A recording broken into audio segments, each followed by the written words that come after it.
Happy New Year! Yeah. Oh, it's Chasing Labels episode. Where are we at? What, 32? 30? I don't 32, know. I believe. I've Yeah. just definitely just guessed because I feel like it's been like a month since we've done this. And it's only been barely It's 2 only weeks. barely 2 barely weeks. 2 Yeah. weeks. Just 1 week off feels like so long. But it was a good break. Good break. How was your New Year? How was that? It went well. It went well. The holiday and the new year went well. Went by kind of fast, I thought. I don't know if that Yeah. was just me. But yeah, kind of low key, very small, no parties, nothing like that. I'm not a big partier. Of I don't course know not. if you've I don't know No, if we you know ever you guessed are a that about party. We me. know you're a party animal, but I mean, it's Oh yeah. in the But animal house style. yeah. But Clearly. but But yeah, yes, we pretty are low back. key. Yeah, Nothing yeah, nothing to write home about. yeah. Well, me either. Just tried not to fall asleep before 12. That was about it, and then I went to bed after 12. Um, but yes, chasing labels 32, and we felt there was no better way to start the year than to talk about last year. I know you shouldn't look back at the past. You should always be looking forward, but we're just going to take that one episode to look back, and we're not going to do it alone. We got a friend of ours. We used to do a lot of things with this guy. He used to do a show called Top 5 Weekly. I don't know if he still does that, but I know he's primarily a film critic. He writes. I'm not remembering the name. I'm gonna let him tell me about it. But I know he's from Florida. I visited him once. We ate at a Texas Roadhouse together, and yeah, so he's a big movie guy. He literally breathes and drinks and eats movies, which I don't know how he does that, but he does it. Dan Skip Allen, how you doing, man? Hey, I'm doing great, guys. I love that introduction. By the way, Oh, I you're think welcome, man. I think that's definitely what I do. I breathe, eat, and drink movies. I do a lot of Gross. different things revolving around films, and I do write for a website called disappointmentmedia.com. And I do. I mean, we just voted on our best of the year awards, and they'll be out January 7th. I'm not happy with some of the winners, I'll be honest with you. But when we got a group of people voting, you're gonna get some movies that are gonna win categories that you're not happy about. But Yeah. I will digress as far as that goes. Plus, I have my own blog from the fourth row at wordpress.com. So I wrote a total of 160 reviews last calendar year. So I did do a lot of writing of various different TV shows, documentaries, animated features, foreign films. I pretty much seen everything you would imagine that you could see in one calendar year of movies, close to 400 movies for the calendar year of Nice. 2021. Could And you yeah, and you can probably recount what about 10% of it, but well, I mean, I, I, some of them I don't want to remember. That's why I didn't do a worst okay, well, year yeah, list. there is that. I just didn't want to remember some of these movies. But there's so many good films that are out this year. This is such a much better year than last year, Yeah. 2020, if you ask me, as far as that goes. But yeah, this is what I do. I mean, like I said, I'm in a film critics group, the Central Florida um, Film Society, and so I'm a vested film critic. I've seen everything you can imagine seeing, probably way more than you guys have seen this year because you kind of Whoa. talk all these Let's older not get all movies, competitive. I know you're a big sports guy, but physical media and all that stuff. You guys are into the physical media more so than the actually going to the movie theater and see the movies this lately than you used to well, be. I You mean, used to go to the I theater. would love to go to the theater more often. It does cost money, and when you're a critic, you don't have to pay for movies. So you can kiss my ass. But Yeah, but I paid for a lot of movies. and you know what? I'm also more interested in films that weren't made yesterday. So Yeah. I like going back and seeing what influenced the movies. So that's why I have to buy them on physical media. You're right. No, I know that's your jam. I know that's your jam. Yeah, I Steve. know. I like it. Let's get saucy at the beginning. But so like Andrew, Yes, sir. you're the guy that likes to bring it back. Bringing it I know back. we know Back. Dan, but ask Dan questions about his past, just so that Oh, there's somebody goodness. that asks him. I wasn't expecting an Oprah type interview here or a Whoa. 60 Minutes type interview here. I will say this, that we've had Dan on a couple of times, specifically on previous iteration of the podcast, Cinema Discovery Project, where we talked Yeah. about best of the year movies and kind of a recollection of, a whole year in movies and whatnot, going through our lists about what was our top 10, top 15, whatever it was at the time. But our origin story has Dan involved in it because he is how Steven and I originally met, Yeah. many, many years ago now, which damn, it's been a long time. It's like 6 or 7 years ago now, It's something like that. officially 2022, so it'll be 6 years at some point this Yeah. year. Yeah. So that's wow, 6 years goes by fast. Feels like several lifetimes ago. Oh yes. But that's kind of our origin story in terms of how Steven and I met, is through Dan, through Top 5 Weekly, and then we did 52 must-see movies. Mhm. We did that together once Did a upon bunch a of time. them. We did do a lot of We them. might have done about 40 of them. That was a lot. That was a lot of movies. Coincidentally, we did so many of them, and in the years since we've done them, they came out with another book of 52 must-see movies and why they Yeah. matter. So they came out with like a volume 2 of that. So that means Dan's got to do a whole new show A of whole new them. list. He's probably he's already he's left. He already went. He's going to the bookstore. Yeah, Dan's nice. Nice. he's gone. Okay, bye, Dan. Nah, Yeah, I know. he's still here. He's still But here. but a lot of our mutual love of movies came from, of course, contemporary cinema and things that are coming Yeah. out now. Because being constant movie fans, we're always trying to keep up with what's coming out, what are people talking about, what's good, what's not so good, and Dan has always been at the forefront of contemporary cinema in terms of talking about it and definitely seeing them. He sees movies way before we get to see them, Yeah. and way more of them. I mean, I was happy through He's COVID annoying. this He's year. annoying like that. Yes. I was happy to see like 127 movies from 2021. So I was happy to do that and do all the stuff that we do here on the show as well, Yeah. which is of course a whole other area of cinema. And so Yeah. Dan is he's kind of the Nick Fury of chasing labels. He brought the team brought it together at one point. I'll tell you what, I mean, it was just on a whim that I came to you guys. I was like, man, I want to do this show, and Andrew, we were kind of in a circle of friends that did top 5 with Scott Manson and Alicia Malone, and when they left and they stopped doing it at episode 50, I was like, man, I want to do an after show, and I kind of got the blessing from Scott to do it. And so that's when I said, Andrew was in the group. He commented a lot. I was like, oh. And then Steve and I was in the film club group, and I'm like, man, this guy's, he knows his stuff. He's in all the conversations. Let me reach out. And it was just like kind of a blessing that I found you guys in a lot of ways, because you guys really helped me in the community of YouTube and so forth. And Stephen, to some extent, really, I mean, I was always into physical media, but you got me really into physical media. You got me starting to buy Criterions, and now I'm buying all these boutique labels because of you, and films from other countries. Well, that's that, and to be honest, that helped. That a lot of that was nurtured by Andrew.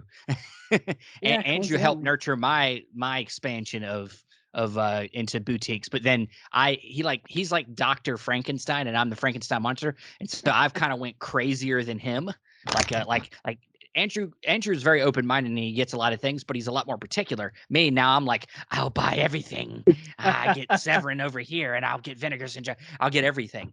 So well, coincidentally, Steven jumped in right at this kind of crossroads explosion point of boutique labels really becoming super, super popular and available in the last like 5 years or so. It's really only been within the last 5 years that we've gotten, Vinegar Syndrome, Severin, Indicator, Kino up their game through the moon. Kino's always been around, but never like this. I mean, Warner Archive really kicked it into high gear in the last 6 to 7 years. So, last few years for collectors, a lot of people have been getting into it. It's becoming way more of a popular internet presence amongst Yeah. people. People talking about it, you know, talking about the different I think it's editions, just talking about deals. it's the more physical media becomes a niche thing, the more popular it gets in some ways. Like it's Well, I think it also, the cultness of it is becoming a thing. yeah, and I think coincidentally, kind of like the mainstream studios kind of taking a back seat when it comes to putting out their older films, other than like certain ones they keep re-releasing. Some other companies have to like fill that gap, fill that void, Yeah. and we've gotten the boutique labels. And That's kind of how it happened. speaking of all that kind of stuff, and I didn't tease it at the beginning, but it's in the title. We are going to be talking about our favorite releases that we picked up last year. And um, if you haven't gotten this from our conversation so far, Dan doesn't collect as much as crazy as we do, but he does collect a lot. Especially 4Ks. So Dan's list is probably going to be a little bit more of a mainstream studio releases, a lot more of that stuff. He might have some boutiques, I don't know, but we're all gonna throw in 5, and Dan is also over prepared, so he's gonna have more too.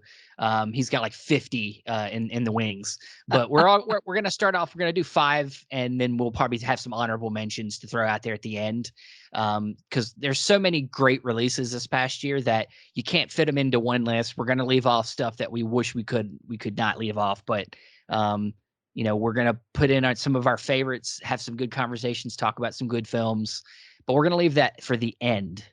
And we're going to start our show like we always do, talking about new announcements.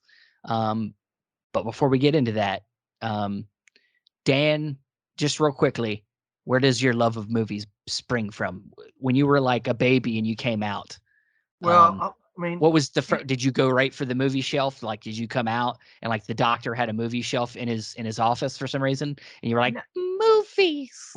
no, Did you no, do that, or I was I'll be honest, Andrew's probably familiar with this station. I don't know if they're still in, if they still have a station there, GBH or BGH in Oh yeah, Boston, TV yeah, 38, WGBH, yeah. WBIG Aurora?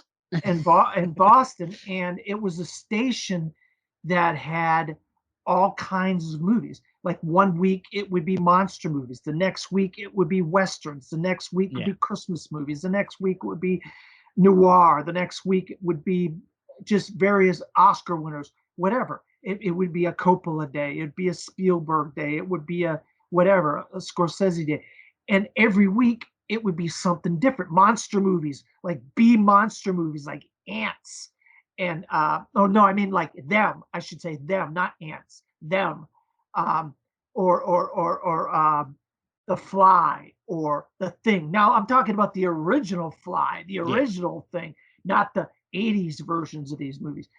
And I just ate this stuff up. I just monsters and gangsters and Universal Monsters and just noir.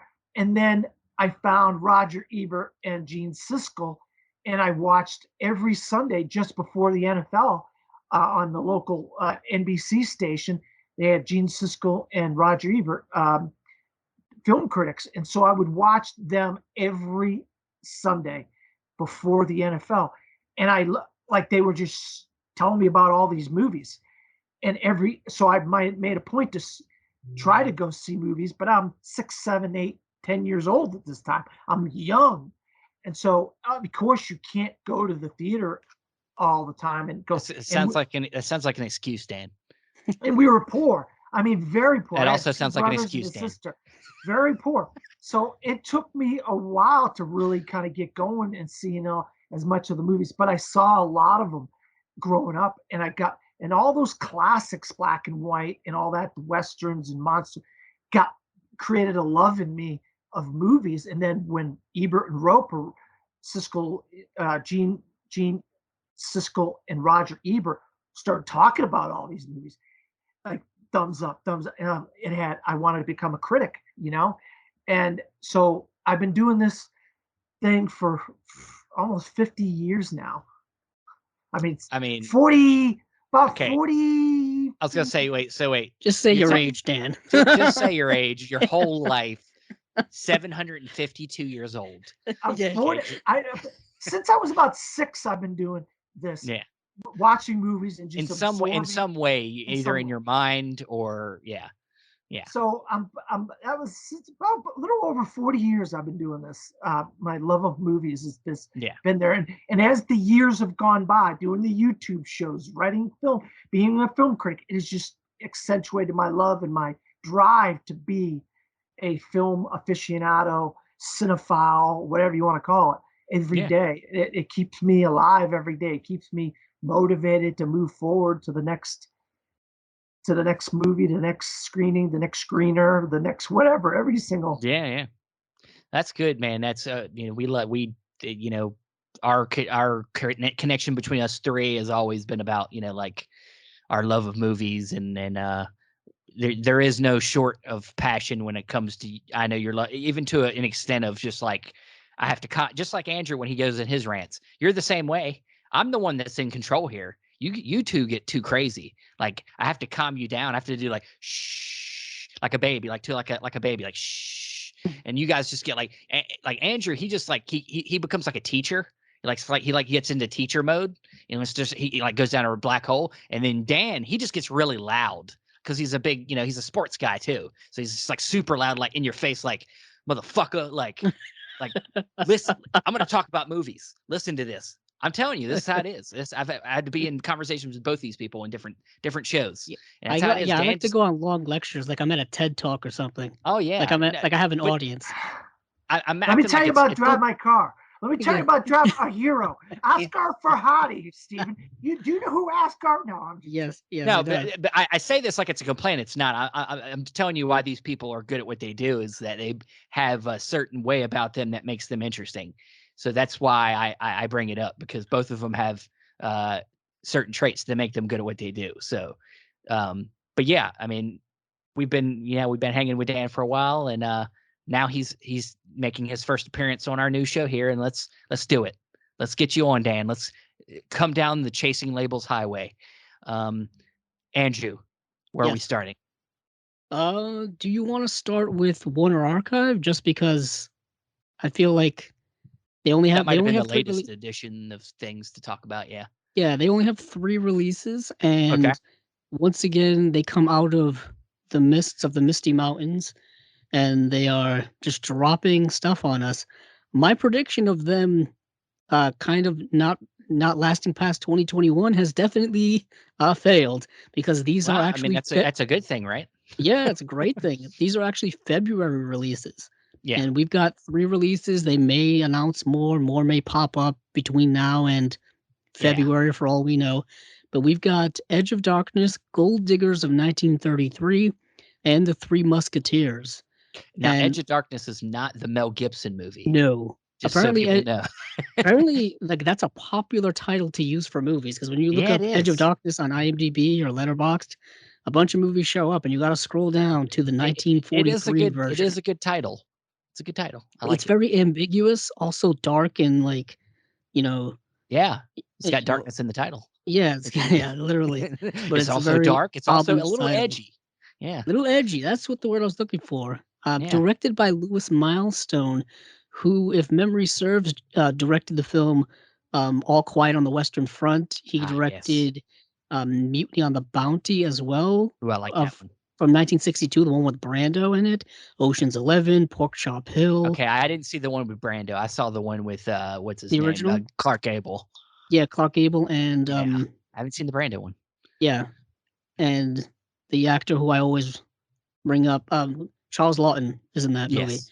But I think All Quiet on the Western Front is what he's most well known for because I think that movie's on like every AFI list and all kind of stuff. Um, but this is another war movie. Coincidentally, takes place during World War II, and it's about the resistance movement in Sweden, I believe. No, Norway, not Sweden. I was Yeah, close. I yeah. was close. Yeah, yeah, it's Basically, close. it's a small Norwegian fishing village, and you are basically following these people as they take part in the underground resistance in that area. And it's headed by Errol Flynn. Walter Houston's in the film, and Sheridan's in the film. It's a good film. I thought it was really, really good for its time. I was gonna And say, yeah, not even for its time, but it's just of the kind of World War II films at the time, who yeah. tend to be like either propagandish or patriotic or any of those things. I thought this was really humanistic and really well done and edgy, for lack of a better term, Well, for its time. Because you've okay. gotten, Nazi occupations, and of course the Nazis are just doing, terrible, terrible things, like whatever the fuck they want, Yeah. essentially. And yeah, it's a really good film. So I this is would kind of like definitely recommend it.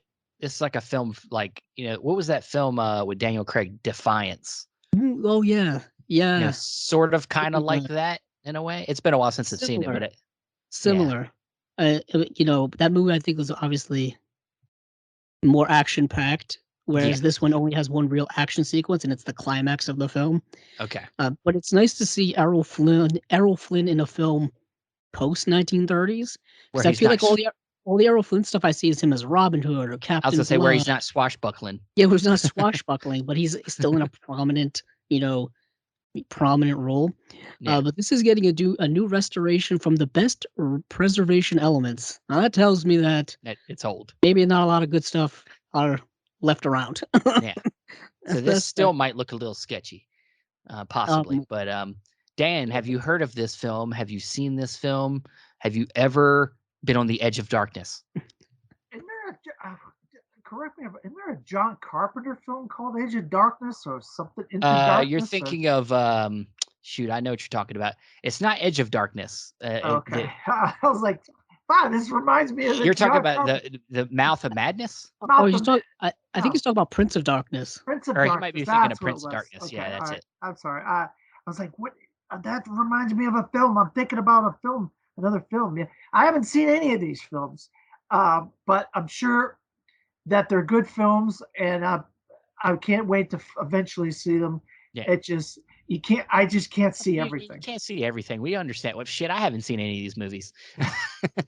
You're not alone, buddy. You're not alone. I haven't seen any of these. Andrew, he's just. We've talked about this. He's a watching machine. He watches everything. Well, luckily I had seen 2 out of 3 of these before they were even announced, and I think that Yeah. had to See. do with either TCM or Filmstruck or the Criterion Channel. It's one of those Yeah. 3. It's one of those 3.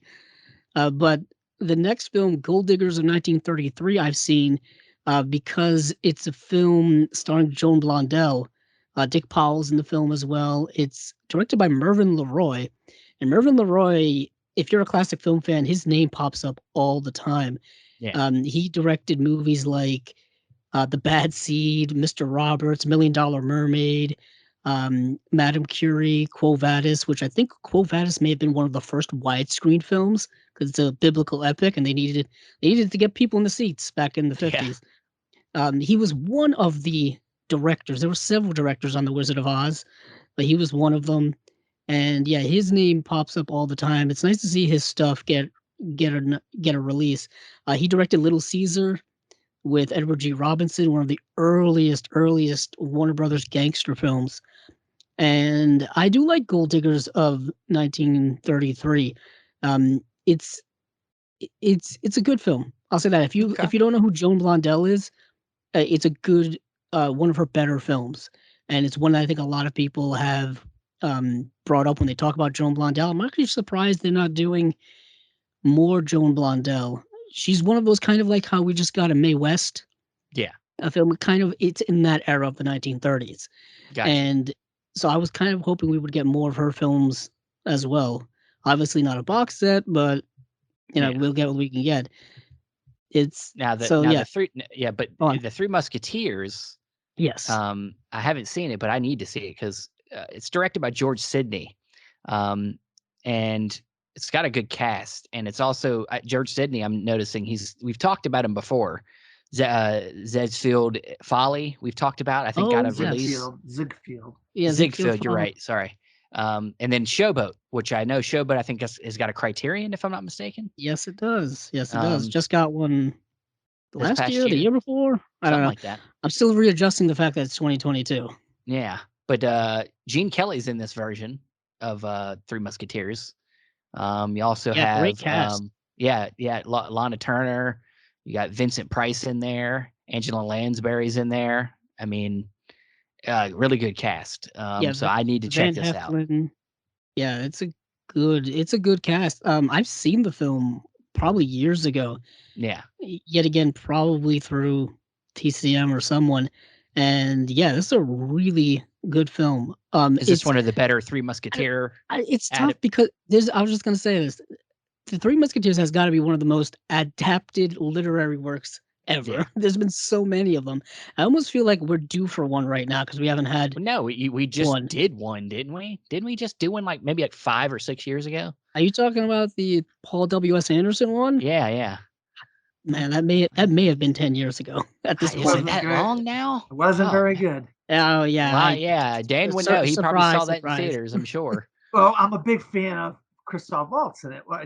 God, he played Cardinal Richelieu or whatever. Yeah. And Mila Jovovich, her husband, I don't know what the heck. She's in everything he does, and that guy can't make a movie to save his life. He's okay. I mean, back in the day, he did do one good movie. Mortal Kombat. Yeah, that's it. he did Mortal Kombat. He did Event Horizon, which just got some a great people release. would say Event Horizon's his best movie. I would say. Yeah, I wouldn't doubt them. But he did a lot of the Resident Evil films. I know people like them, may not like them. He made Event Horizon. Oh, this is a boutique that came out. It was a Scream Factory. This year. Justin Beam, who was on the show sometime last year, did the special features for it. Oh wow, okay. So that thing was loaded with special features. That was a big thing when it got announced. People were like super happy about it because they were supposed to be like some type of long lost cut of the film on like a longer cut, but I don't think they were able to find the elements for it or something like that. But yeah, Paul W.S. Anderson directed Resident Evil. Alien vs Predator, Death Race. You're getting the very Oscar-y top movies. You're getting the movies now. But yeah, the Three Musketeers that he directed came out 10 years ago, Jesus, 2011. Damn, that was a long time ago. And I remember that when that came out because that was right around where 3D movies were still super popular for the theater.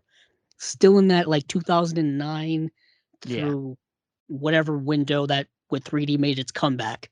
It came back with Avatar pretty big, and then because Avatar left has never made a sequel since. Yeah, it never stayed 3D, just fizzled out. Yeah, I mean they came out with a lot of 3D movies after that for about 5 years. I'd say it lasted. Yeah, maybe a little longer. There's one good 3D movie out there, Andrew, that I love. I still think it looks great in 3D. So I will say 3D in that one movie looks great. Other than that, the rest of them can go to hell.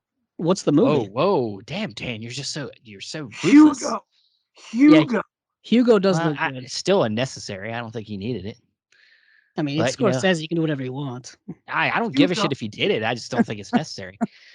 God, it's gorgeous. But back to the matter at hand. Yeah, Three Musketeers coming out. George Sidney, who directed, like Steven said, a bunch of films. Bye Bye Birdie, Pal Joey, with the great Rita Hayworth is in Pal Joey. I just know that just because I know it. Kiss Me Kate, coincidentally in 3D.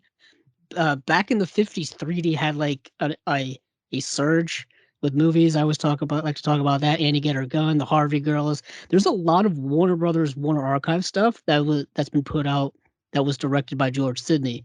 And if I just wanted to check to see, yeah, it's getting a brand new 4K restoration from the original Technicolor nitrate negatives. Wow. That's pretty impressive. That they've been able to hold on to those for this long of a time, because usually those original nitrate negatives for Technicolor, like they don't keep them around. They just either deteriorate or they throw them into the San Francisco Bay, like they did with Gone with the Wind and Wizard of Oz. So that is the 3 Warner Archive titles that are coming out in February so far. These are all movies I'm actually very interested in getting. Yeah, and Warner Archive's still doing great work. They're still doing good stuff. I mean, out of the three Musketeers is the one I want to see. The other ones, we'll see. I'll wait for your review. Okay. Of the picture quality. I gotcha. That's the one thing with Warner Archive. You can always count that the picture quality is going to be great. Okay. All So right. moving Move on on. from there, move on to Kino Lorber Studio Classics. Wow, you really broke it down for everybody. Yeah, really emphasize. I did it for dramatic Each effect. I don't know if word. it had that effect, but that's what I did it for. I thought you were trying out for a William Shatner role by playing with William Shatner himself. What I would give just to go to space. Yeah. But speaking of space, the first film out of the gate from Kino Lorber is Terror Out of the Sky, which looks Ah. like a not even atomic age sci-fi, 1978 giant bug horror film, Yeah. getting a brand new 2K master, coming soon on Blu-ray. All we Looks have here is, amazing. I assume, the poster art. That's it. Um, but moving on from there is a 7-film collection of Francis the Talking Mule. They must be very low-fi quality because that looks like a thin package for 7 movies to be in. I'm wondering how many discs this is going to have because this is 7 films and they're all from the 1950s. I'm assuming black and white. Maybe Um, they're shorts. I have no idea. It Wonder doesn't if that. say. Probably Yeah. look it up. But it's yeah, I guess there are 7 films about talking Francis the Talking Talking Mule. Mule. Now, when I think about Yeah. talking animals, specifically of that time, I think of the Mr. Ed show with the talking Yes. horse. That's the only thing. That's the only thing I I'm remember when it thinking comes to Dan that. maybe grew up with this one of these films. I think. I'm no. He's saying no. There's Come on, no. Dan. You didn't watch Francis the Talking Mule? No, but the Terror from the Sky sounds familiar though. It sounds like, what is it, a moth or a giant moth or something from the sky? No, What was it? it looks like a Praying giant mantis? ant. Yeah, I Really, thought a it was like a flying praying ant? mantis, but it's Yeah, not. that It's sounds got familiar. I've seen a yeah, it looks like bunch a of giant ant. atomic age like bug movies back when I was a kid. I'll tell them. I still get them in my mind. I love them. Oh, there's so many of Apparently, those. yeah. So many of those. But Someone's what's gonna make interesting? them. Someone's gonna make them. You watch, Remake it? especially. Oh yeah. Probably.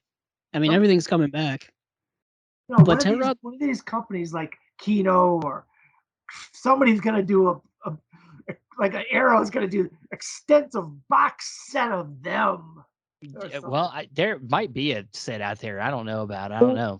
well, there is a Blu-ray of them put out by Warner Brothers, There and That's you there it. go. It's a was Warner Brothers movie. That's why. Yeah. yeah, there was like a horror box set put out by Warner Brothers years ago, right before they kind of switched over to doing their back catalog fully into Warner Archive, where you had like like 2 of the Christopher Lee Hammer Dracula films. You had them in there. Yeah, it was something like that. But this was interesting when I read this title, I thought it was Atomic Age Sci-Fi, but it came out in 1978. So that's not Atomic Age Sci-Fi. Yeah, That's just a low budget B horror movie from the 70s. So it could yeah. Yeah. be Yeah. hilarious for all we know. Now, back to Francis. Back to Francis. These are full length movies. I'm looking it up now. Yeah, and So I don't 2 know on how 1 many disc, discs this maybe. is going to be. Put a couple of them on 1 disc, maybe. I don't know, man. I mean, it's 7. That's 7 full length. They're all movies that are around an Even hour and a half long. oh, okay. I was So gonna say even I Well, thought maybe they were like 70 minutes, remember those 80 box minutes. sets? Remember those box sets about 15 years ago, Steven, of the Universal Monsters, but each disc had like 3 movies on it? I do remember yeah, those green sets, the green Yeah, DVD those are sets. great. Yeah, Those were people love those packed for full. years. Oh Now my they well, God. now they've hopefully re-released we're those things past into that crap. oblivion. We're not doing that anymore. Hopefully, Oh, okay, Yeah. okay. Never mind. that's too much data on one disc. We Yeah, need I we mean the need compression on those must have been harsh, but at the time it was the best we could ask for. yeah. Now with Universal Monsters, they re-released those movies into the sun. We've gotten Blu-ray upon Blu-ray. We're getting the 4K sets now, of the 4K editions. Yeah. It's bananas now. But Francis here, like I said, 7 movies, and man, you should see some of these names. Um, Mickey Rooney's in the last one. He's in Francis in the Haunted House in Francis in 1956. the Navy has Clint Eastwood in it, What? 1955. This was years before he was the man with no name. This must be a young Clint Eastwood. Um, Yeah, I guess you This get is whatever work weird. you could get when you're a young actor. I mean, Francis Goes to the Races has Piper Laurie's in it. Yeah. and looks like the actor Donald O'Connor stars in 6 out of 7 of these, Are you kidding me? except Charles? except for the No. last one. Go ahead. No, that was just all I wanted to Yeah, say. I was gonna say, I thought it was somebody else so I was about to misspeak, so I'm glad it stopped. But it looks like Arthur Lupin Directed all of them, has except for the directed last most one. of these. Oh 6 boy, out of 7 of Lupin. them. Yeah. Oh God, surprised Criterion didn't pick these up. Oh no, I don't think this is in Criterion's wheelhouse. I'm not This is quite sure. definitely a Kino release. Yeah, it feels like a Kino release. But speaking of which, let's move on from Francis and the Talking Mule. We have a couple. Somebody out there is gonna be pissed that we kind of made fun of this release because Yeah, I don't know. if somebody's like, don't. man, this is like you're missing out. Like these are Yeah, the I don't know best. anything about Francis the Talking Mule. I I don't gotta either. do my research.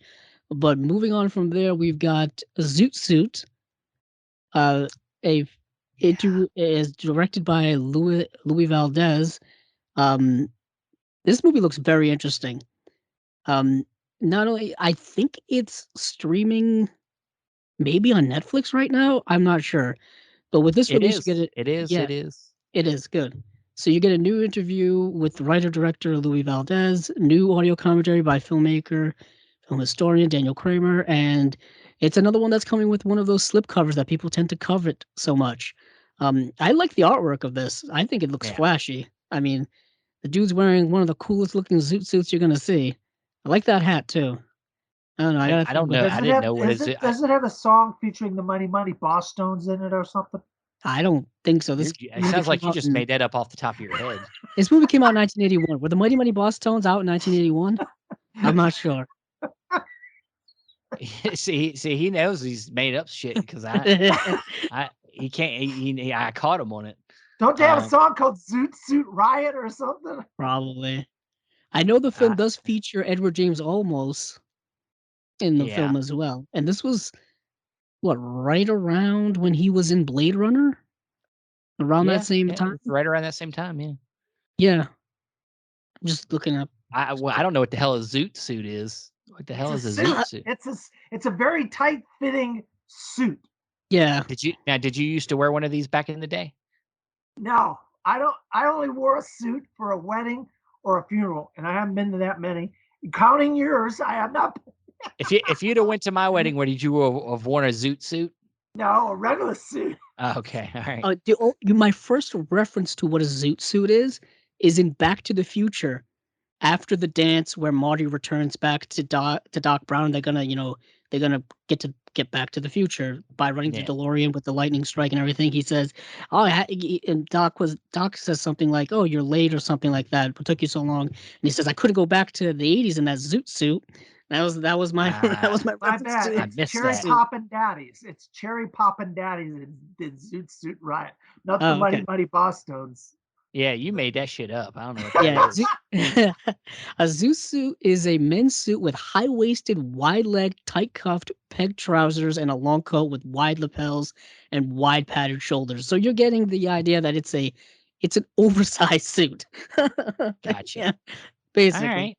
Well, that's important that's the style to know. Remember there was an animated dog. What is it, from Warner or somebody? You used to see these cartoons with this animated dog.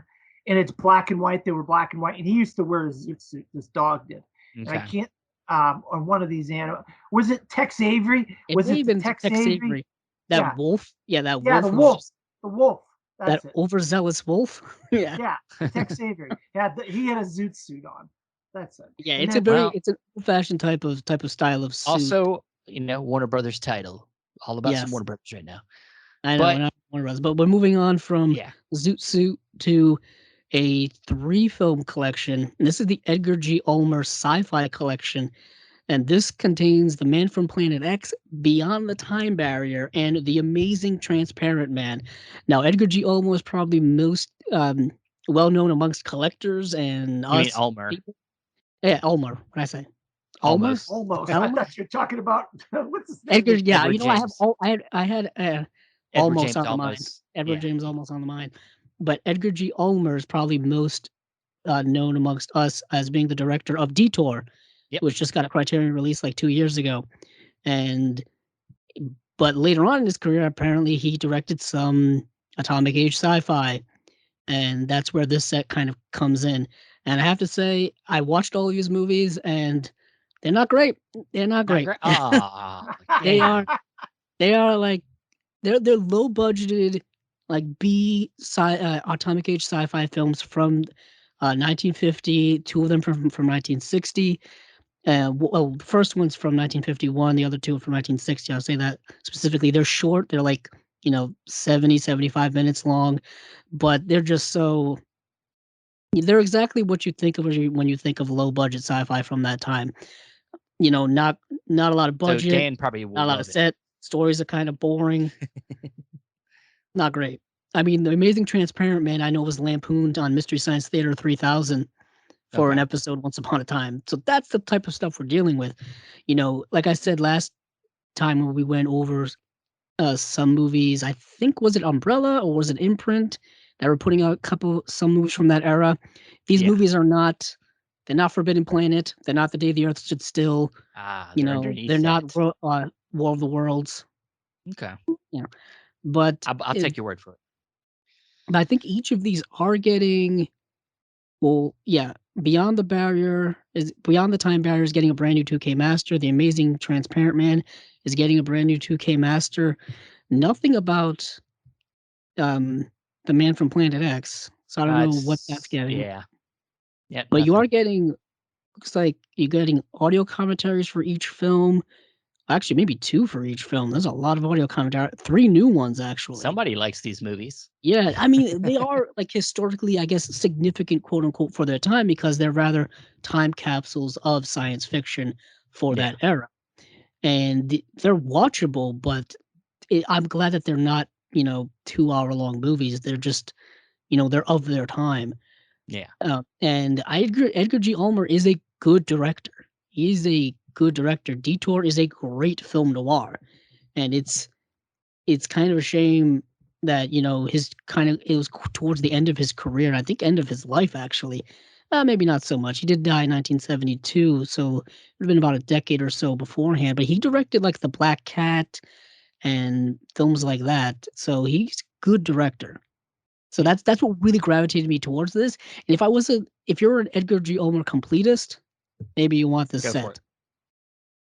Yep. Well, the next one Dan knows about this one. Oh yes. In the Heat of the Night is The Heat getting a of the 4K. Night. Oh, Once Yeah. again, that was in the 52 must-see movies and why It they was. matter. it Yeah. was. There you go. Yeah. In the Heat of the Night, of course, great film. Sidney Poitier stars in it. Rod It's Steiger. yeah. Great performances in Steiger. it. Great film. Criterion's already made a Criterion. We already got Yeah. Well, a- once again, it's a running theme. Oh, Criterion keeps getting their shit stolen from Kino and put it in 4K. That's It's just how it exactly is. Yeah, it's exactly what keeps happening. So directed by Norman Jewison, who I believe is still living with us, because I know he went to a TCM festival a few years ago. A great director, an underrated director in my opinion. People don't talk about Norman Jewison enough. If you The look at his Hurricane. filmography, you'll get The into it. Hurricane. Yeah, Oh, he did I direct The love the Hurricane. Love the Hurricane. Cincinnati Yeah. Kid is a movie no one talks about. It's a gambling Paul movie that he Newman. did back Paul in the day. Newman. Oh, I know you love Paul Newman. Yeah, Andy. that's a good film. This release here looks like it's getting the same transfer or utilizing the same transfer from 2017 where it got a 4K restoration. I'm pretty sure that's the same one they probably used for the Blu-ray as well. But once again, Kino coming out and taking something from someone else and putting a 4K release of it. Steven, what are you going to get this, or are you just happy with your Criterion version? Well, I don't have the Criterion yet, Okay, so I guess that answered my but question. We're getting this one. I'm still getting the Criterion version whenever I decide Okay, to no, buy. you screwed me out of that. I'm just kidding. I don't know. I don't know. I don't know what the features are going to be. There's no list of features here, so honestly, both of them are gonna look good, and it's gonna come down to features and price. yeah. If anyone's So- keeping track, this is the third release of this movie in high definition in like the last 8 years or so. It got a regular Blu-ray release, and it got a Criterion release, and now it's getting a 4K release. So plenty of In the Heat of the Night to go around, and it's a great film. Yeah. But the next You're right, film though, here, Andrew. But you're right, though. Yeah. It's like, what's going on with Kino? Why are they? some It's like get that- hot. they're They do just. I mean, they're the taking apartments, it. right? They got the Yeah, it's a business apartments strategy. It's like, Yeah. what else do they got? The Great Escape. I mean, it's like, what is going on with these guys? Why? Kino's sneaky. They're sneaky. They got in there and they got into the 4K game kind of in front of everybody else, and Yeah, just they really snatched up a did. bunch of licensing for 4Ks for a lot of things. So Yeah, it's a good business strategy. One Yeah. also because from what I've heard, and I still got to pick up a lot of these releases. I heard they look amazing. I heard they look fantastic. Invasion of the Body Snatchers, which I knew, I had to sneak that in again. Heard it looks Got that. fantastic. I Yeah, got you always that. do. Yeah, Good, the Bad, and the Ugly. Good, the bad, Got good, the- that. Yeah. Got that. Didn't they just do Silence of the Lambs as well? Another Got that. Criterion release, Got coincidentally. that. Got that. Yeah, those all like came out this year too. They could be in Yep. your list, Dan, for all we know. Yeah, he looked to the side, so I'm assuming they are. but Yeah. but moving on from there, we have Last of the Dogmen. The Dogmen? Oh, that's good.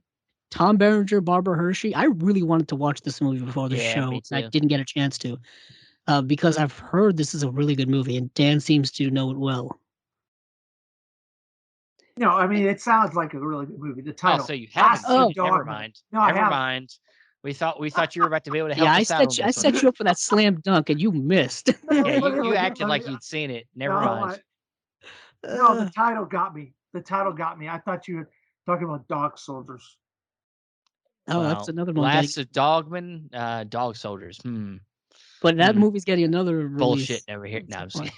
Yeah, but this is getting a newly restored. This is a newly restored version from a 4K scan of the original camera negative, color graded and approved by director Tab Murphy and the Whoa. cinematographer. That's nice. New audio commentary. I really love the artwork on the cover of this. It looks like almost like a sketching.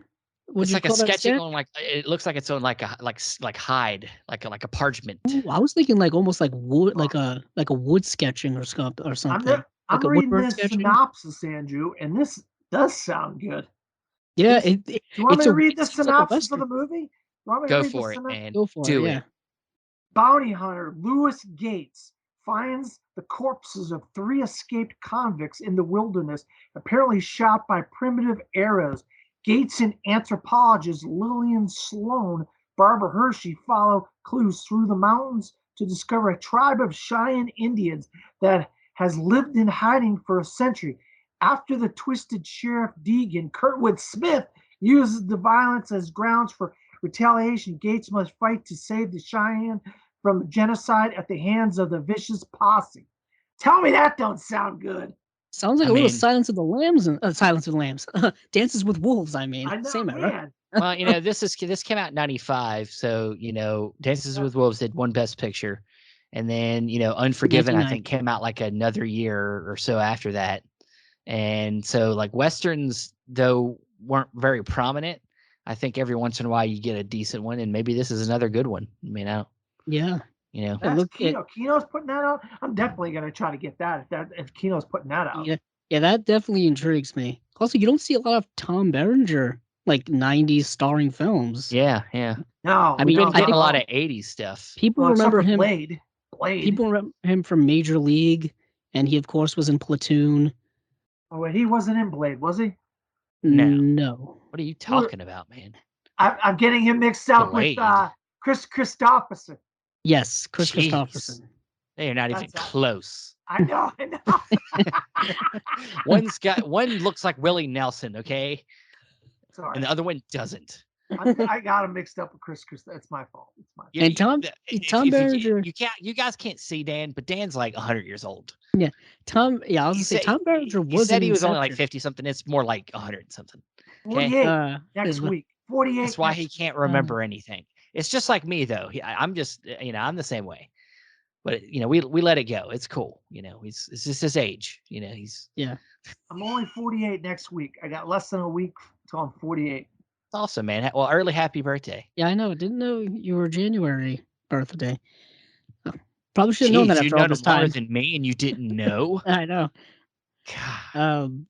The next movie on the list here is a movie called Electra Glide in Blue, and this is a film I know nothing about. I was gonna say, it sounds like a movie I probably won't watch. I'm gonna be honest with Electra Glide in Blue. That's Sounds you. The familiar title isn't though. bringing me in.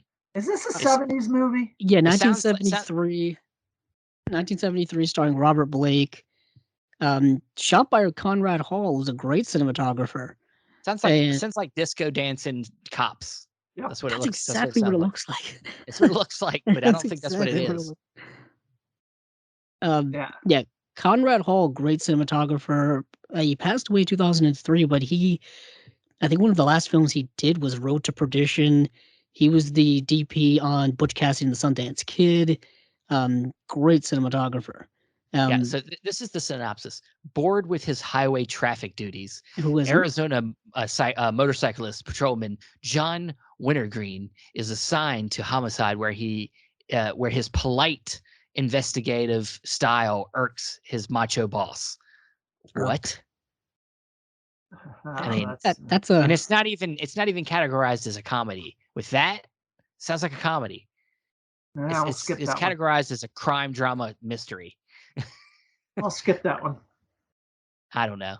Oh, You know, okay. this might be good fun. Who knows? Yeah, you're always into those kind of movies, Steve. Yeah, You I like am. it's I ain't gonna buy this, fun. but I might try to watch this one day. But I'm not gonna buy this one. I don't think, unless it's just good, and it might end up being good. Andrew, did you see this? No, I have not seen this. Okay, all right. I did not see it. But I can tell you what I have seen, and that is one of these 3 classic Chuck Norris films. They are classic. Yeah, Good Guys Wear Black from 1978, A Force One from 1979, and The Octagon from 1980. The Octagon synopsis is the worst out of these 3. Yeah. The first two are basically about how people on his team are all getting killed. He has to figure it out. Yeah. And then the Octagon's like, ninjas are about to take over the world. I have to find a way to stop them. Like something stupid like that. I can tell you, I've seen Good Guys Wear Black because I think some other company that we've covered released it already. It may have been Umbrella. I can't quite remember, but I know I had to watch it for the show, and it's not a that great means film. it's probably a canon film. That's why. Okay. Yeah, it wasn't. It may be a canon film. Now Because that I mean, think about canon it, 1978. Australia, yeah. Yeah, so but it wasn't an Umbrella release. It was a release from 88 Films, actually. It's getting a release actually coming out in March from 88 Films. Damn. Is Kino beating them to the punch? It looks Jesus. like. Because I don't know, they actually don't give a date on it. It's just coming soon on Blu-ray. But yeah, 88 Films is putting this out already. But yeah, what is interesting is that these are all early films from Chuck Norris's career, kind of, I think, kicking off his movie career. Because I think before this, he wasn't really doing much. And I remember when we talked about Good Guys Wear Black, at that point, he was basically just like, I think, running his own like martial arts dojo or school or doing fitness something. I And mean, he yeah, he's a wasn't really professional interested in. martial artist. Yeah. Yeah, he wasn't really. He couldn't really get a foothold in movies, so he was just gonna kind of give it up. And he ended up uh, getting Good Guys Wear Black and ended up becoming super popular, and that kind of kicked off his movie career for the foreseeable future. Yeah, the thing is I don't know if I can say I've seen any of these, but I probably did because my dad loves Chuck Norris. Right. And he made me watch all this crap when I was a kid. And I'm sure I've watched these movies. I had to. He made Chuck us watch Norris did every a fucking thing. lot of schlocky action films in the Yes. 80s and into the 90s. And not of even course, he good had schlocky. Not even Yeah, good schlocky. yeah. He also had Walker, Texas Ranger, I did the watch all television that shit series. too. That I remember that had one of like the best theme songs everybody remembered. All I that do like stuff. some Walker. I do like some Walker. Yeah, so it's early Chuck Norris. They are being sold separately. They put an exclamation point at the end to emphasize this is not one of their box sets. These are all getting new 2K masters. Because we know how well a Chuck Norris box set would sell. If it's like their typical box set where it's like $25 or so, that wouldn't be a bad value. Yeah. But Dan, how do you feel about Chuck Norris? I mean, I like Chuck Norris. I mean, I remember wasn't he in one of the Bruce Lee movies a while back? Was he? Did he fight scene? I think he's in like the beginning of Enter the Dragon. Yeah, I remember Bruce Lee's that, like kicking his ass or I mean, something. I remember the 80s had all these kinds of like action movies. Once First Blood came out, and it kicked off the action genre with all the Stallone movies, and then Schwarzenegger got into it, and it was Chuck Norris was in it, and Bruce Willis later got into it. But before that, it was like Charles Bronson and these guys.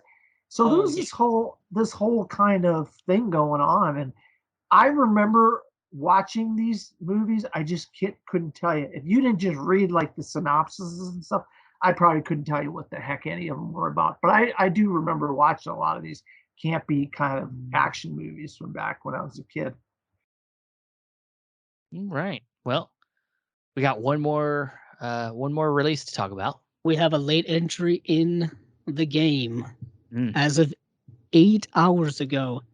Once again, Kino takes a Criterion title and makes it a 4K release, and that is The Killing and Killer's Kiss, which I already have a Criterion release. They're both on the same disc on the Blu-ray Criterion release, so I'm guessing they're just following that pattern and putting them on the same 4K disc. See, that makes it even more like in your face Criterion. Yeah, they like just did doing what exactly you the did. same thing. Yeah, we're doing what you did, but better. Damn. Better. Brand new Killing HDR looks Dolby interesting. Vision Masters. I'll say this: The Killing is a great film. Killer's Kiss is not one of the better Stanley Kubrick films. It's also probably his shortest. Yeah. Or one of his shortest. Hence why it's just a special feature on the Criterion Blu-ray disc and not having its own release. But this is just fascinating to me that once again they're doing this, and they're doing it with Stanley Kubrick. So Stanley Kubrick's films have all been getting pretty consistent reissues for the UHD format. I know A Clockwork Orange just got a release. I still have to get that.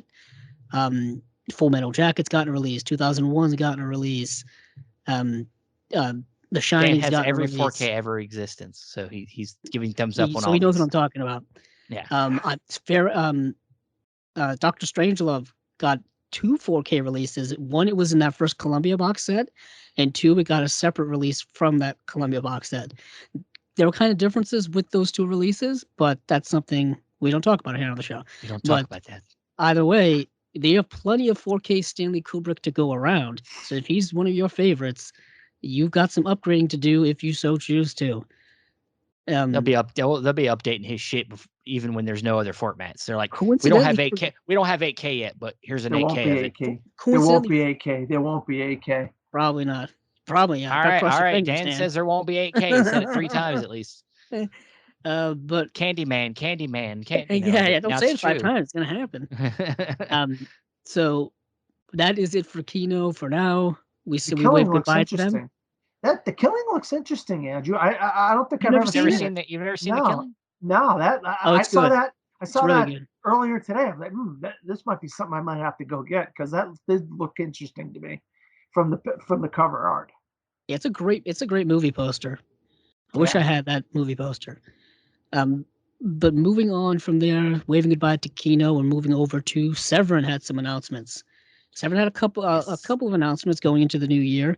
They had like a bunch of their announcements for their Black Friday sale and all that kind of stuff. We covered all of that. But of course, new year, new releases. So, Steven, do you want to go through them or should I continue boring our audience? I got you, man. I got you. I'll tag out. Tag in wrestling terms. So we got 3 releases here.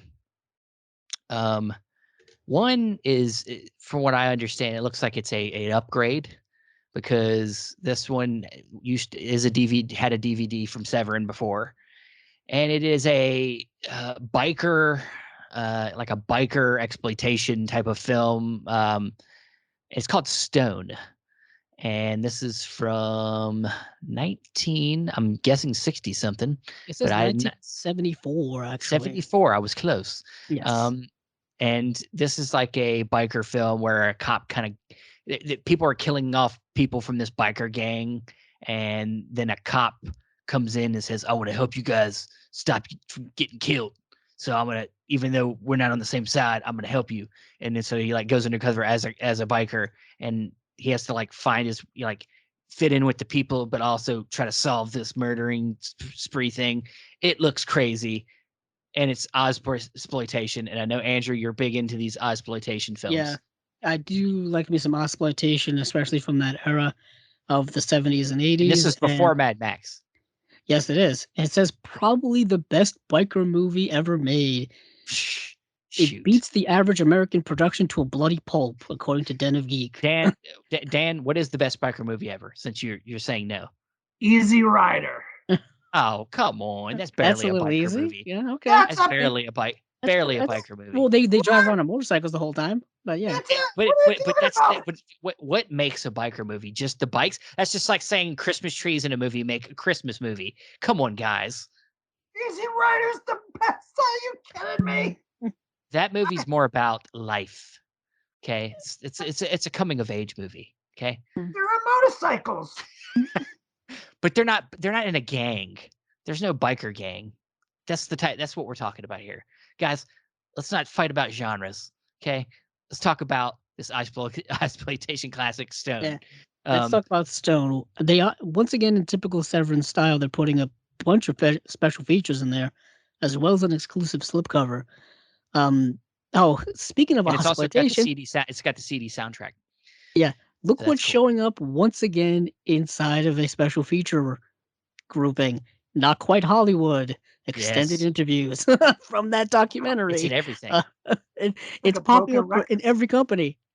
It's like a broken record with you guys. Every episode I listen to of Chasing Labels, you bring up that documentary on somebody's release. Anytime it's an Australian film, they seem to want to use this documentary as a special feature. Yeah, every single time. I need to watch this documentary. It's a good documentary. Yeah, I need to watch it. But what you can do is buy all these Blu-rays that have snippets from it and just gather it all together. You know, piece by piece by piece. Yes, that's how you get more Blu-rays in your collection. But I want to watch this. I haven't watched it, so I need to watch it, and then I'll make a verdict on whether I'm going to buy it, as you should. Or you can just be crazy. Well, you know what? Terminator 2 is a biker movie. He rides a motorcycle. Okay, that's the best biker movie ever. Lincoln Lawyer. He helps the biker gang out. Yeah, Ghost Rider is the best biker movie ever. Okay? Good point. You made a good point. Yeah, looks like we're getting Norman Reedus as Ghost Rider. Yeah. God, let's move on, so we don't have to talk about Marvel movies. Yeah. All right. So we got two that kind of coincide with each other, but these are two separate releases. And speaking of Julian Morgan, if he ever listens to this, he loves the movie Caligula. Now, this isn't the one he likes. I don't think this is the version he likes. No, it's not. It's not. He doesn't. He likes the one with what's her name in it? Anthony Helen Mirren is in it. Helen Mirren. And, this is not that version. In it. You know, Malcolm McDowell's in it. It's the classic one people know about. Yeah, these are version, more. Yeah. How does one say this? These are not more. Can it be explicit? More exploitative? Explicit? Risque? Yeah. Exploitative? Is it more risque? It's even more. It's more. It's done. Both these films are done by two of the most famous directors that come from this label. One of them's by Joe D'Amato, which is Caligula: The Untold Story, and then I think it's Bruno Mattei is the one that directs this other film called Caligula and Messalina. And so, yeah, I mean, I don't know anything. I mean, I know what Caligula is, but I've never seen these two adaptations of it. I've seen the Helen Mirren version, but I have not seen these. I'm assuming it's just a lot of sex. I watched the trailer for the Caligula: The Untold Story, and it's just like it's so depraved. Well, I mean, the Caligula and Messalina. How do you say that name? Messalina. Yeah, Messalina. Messalina. Okay. It's got two cuts. It's got an extended X-rated cut and an unrated cut. What the fuck is the difference? Oh my God, it's an X-rated and I got to know the difference. Wait, did you say X-rated? It says extended X-rated cut and an unrated cut. What? Wow. I don't know what's worse. What's worse? I What's don't. more explicit? Yeah, Yeah. I don't. I can't. I'm gonna have to Oral? ask Andrew about this. Think it's got some oral in it, maybe. To me, I it's don't know. You I mean, just never know. it Um, it could. Yeah, these films are obviously much darker, much more risque than the other ones. Presented in both the explicit Italian version and the U.S. release. I guess the U.S. release must be the more tamer of the two. probably. And that's for the untold story. Are you talking about the Caligula and Messalene? That's the one that has the uncut and the Okay. X-rated cut. I Yeah. love this blurb here for Caligula and Messalina. It says, way beyond the Eurotrash norm, rampant with orgies, a threesome with a dwarf, and sex stolen from Borowitz's The Beast. And that's credited to Worldwide Celluloid Massacre. That's all you need to know. That's all Once you need to again, I know. want to see this Aren't you stuff. all embarrassed to be talking about these on the show? No, No. not really. Nope, not really. Not really. I would be Film embarrassed is film, to man. bring this stuff up. Yeah, I mean, I mean, you gotta watch the good stuff and the trash. We're not uppity people, man. We don't just Yeah. watch the new the Oscar movies. Well, not only that, but like once you've not seen everything else, but like this is an area of cinema that doesn't get talked about because of its This is content. glorified pornography. Yeah, it's a part of cinema that obviously has been buried for so many years for so many different reasons, obviously due to its graphicness and all that kind of stuff. So it's interesting to bring it up and to kind of talk about it with people. Like, why is it so risque? What makes it so that it's Why is been everybody buried for years? afraid to talk about sex and show sex? I mean, it's But it's part of it's life. interesting that these two came out like right after the 1979 Caligula, the Yeah. one with Malcolm McDowell, Helen Mirren, the great Peter O'Toole is in it, John Gielgud is in it, and it's like they went from like such highbrow, like all-time actors and actresses to, you know what, let's take that idea, but let's make it more realistic to how Caligula actually Yeah. was. Yeah. And there's two different There's two different bundles coming in here. You can get the Caligula movies in a nice set, a duo slipcase, with also a like a Caligula coin, and then Yes. also like a book. like a comic book. So you Yes. can get some nice like a nice booklet looking at some nudes probably as you're watching the nude movie. Yeah, in typical Severin style, it's limited to a certain number. This happens to be 1,500. 1,500. Yes.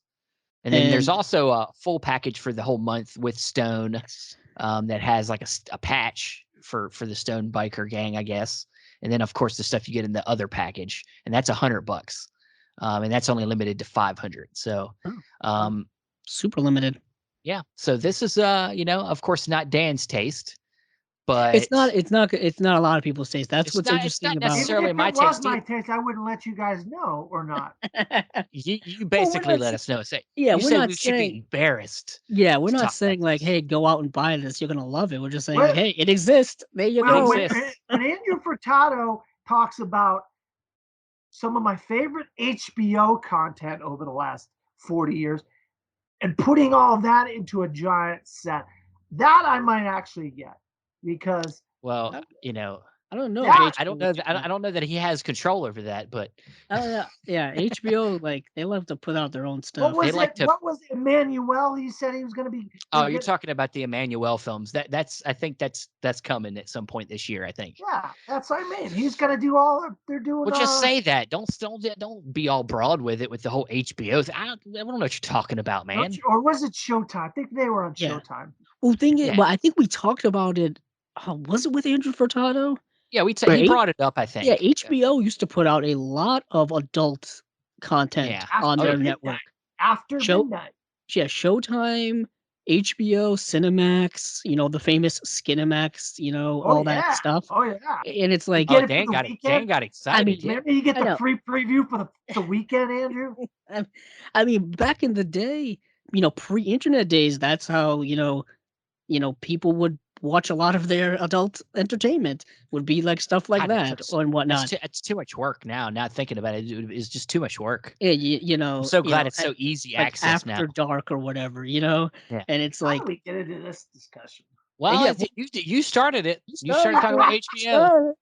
I mean, the point I was getting at is they've done away with all of that over like the last few years on premium cable. Now they're trying to like really just more emphasize their programming than anything else. Yeah. And that's kind of like the cleaning up of kind of the mainstream media and stuff we Boring. consume. I think because Boring. streaming has kind of stretched the audiences in terms of who's watching and how many people can watch. So now they're like, oh wait, everybody's watching. Maybe we got to appeal to a more massive crowd. But Whatever. but if you want your more dark stuff, you go to Severin, you go to Vinegar Syndrome. Yeah. They got your hookup. They got you hooked up, man. So Well, that is it for Severin. Yeah. That's it for releases. That's it for all the stuff that we're going to talk about today. It is indeed. Yes. So now we're going to get to our second half. And as we promised in our title and everything, we are going to do our favorite pickups of 2021. And initially it was going to be a 10 list, but Andrew wasn't prepared. He thought I said 5. It happens. It sometimes happens. 5 is probably a better number anyway. And what we'll do is we're gonna do a 5, and this is, at least for me, not in any particular order. I tried to make my list with variety, and stuff's gonna be left off. I tried to, I kind of went with Andrew and tried not to pick stuff that he had, so we could have a variety. And so there'll be honorable mentions at the end where Dan can list off the last 50 he has to talk about. But with that said, anything else before we get started? Any caveats? Dan wants to say something. Yeah, if it came in after like January 1, does it count for 21? I'm just pointing my finger at you guys. Blu-rays that were released in 2021. Yeah, so if you like, so you couldn't have ordered it in 2020 and then it showed up in 2021. Well, you know what I mean. It came in. You ordered it in 2021, but you didn't get it until January. No, 1. It has to have released in 2021. I'm joking. Well, I think that counts, Steven. You guys just recently got a big one. I know y'all just got a big one. One of y'all did, and I'm like, oh, I'd love to if they couldn't. As long as its release date, its street date was in 2021. Yeah, because we haven't even had a 2022 new release date yet. Release date. Not anything that we've bought, at least. Well, I mean, like one big one that a lot of people were only getting like this weekend, but they ordered it weeks and weeks and weeks ago. Well, sure, that would count if the release date was if they didn't get it until the next year. But as long as it still counts. Yeah, as long as it came out in 2021, it doesn't matter if you got it yesterday. No, I'm just goofing around because I know no, you're not. You're not goofing. You're trying to get all like a sports guy on me, like trying to get me on a technicality or something. It's a loophole. Loophole. I was just goofing because I wanted to see if you couldn't include it in your this one particular. You ain't gonna get me, man. I got my list. How I'm gonna get my list. Okay, I'm speaking English now. All right, Dan, you're first. What is give us this is more of a show and tell more than anything. Show us something that you got in 2021 that you want to talk with us about. Briefly, not crazy. Okay, you're showing us, but what is our audience can't see it. I got the Scream Factory Halloween editions 1 through 5. Nice. And the one of the 5 that I wanted to talk about the most. Well, you can talk about them as a group. That's fine. Yeah, I guess because they came out as a set. Yeah, but they did. I got them all, and I got them all one by one, and that was a huge deal because everybody was like bitching and complaining about, whoa, why didn't I get mine? Why, if you ordered from Amazon, you got yours first, and I ordered mine from Scream Factory, and I didn't get mine, and why are they coming separate? And blah blah blah blah blah. Shut up. Whoa. Don't tell our audience members to shut up. No, I do remember a lot of hubbub about this release. Yeah. There was a lot of because they sold out quick, and there was actually a glitch on Halloween 2. They had to send you a replacement disc for it. So there was some stuff going on with it.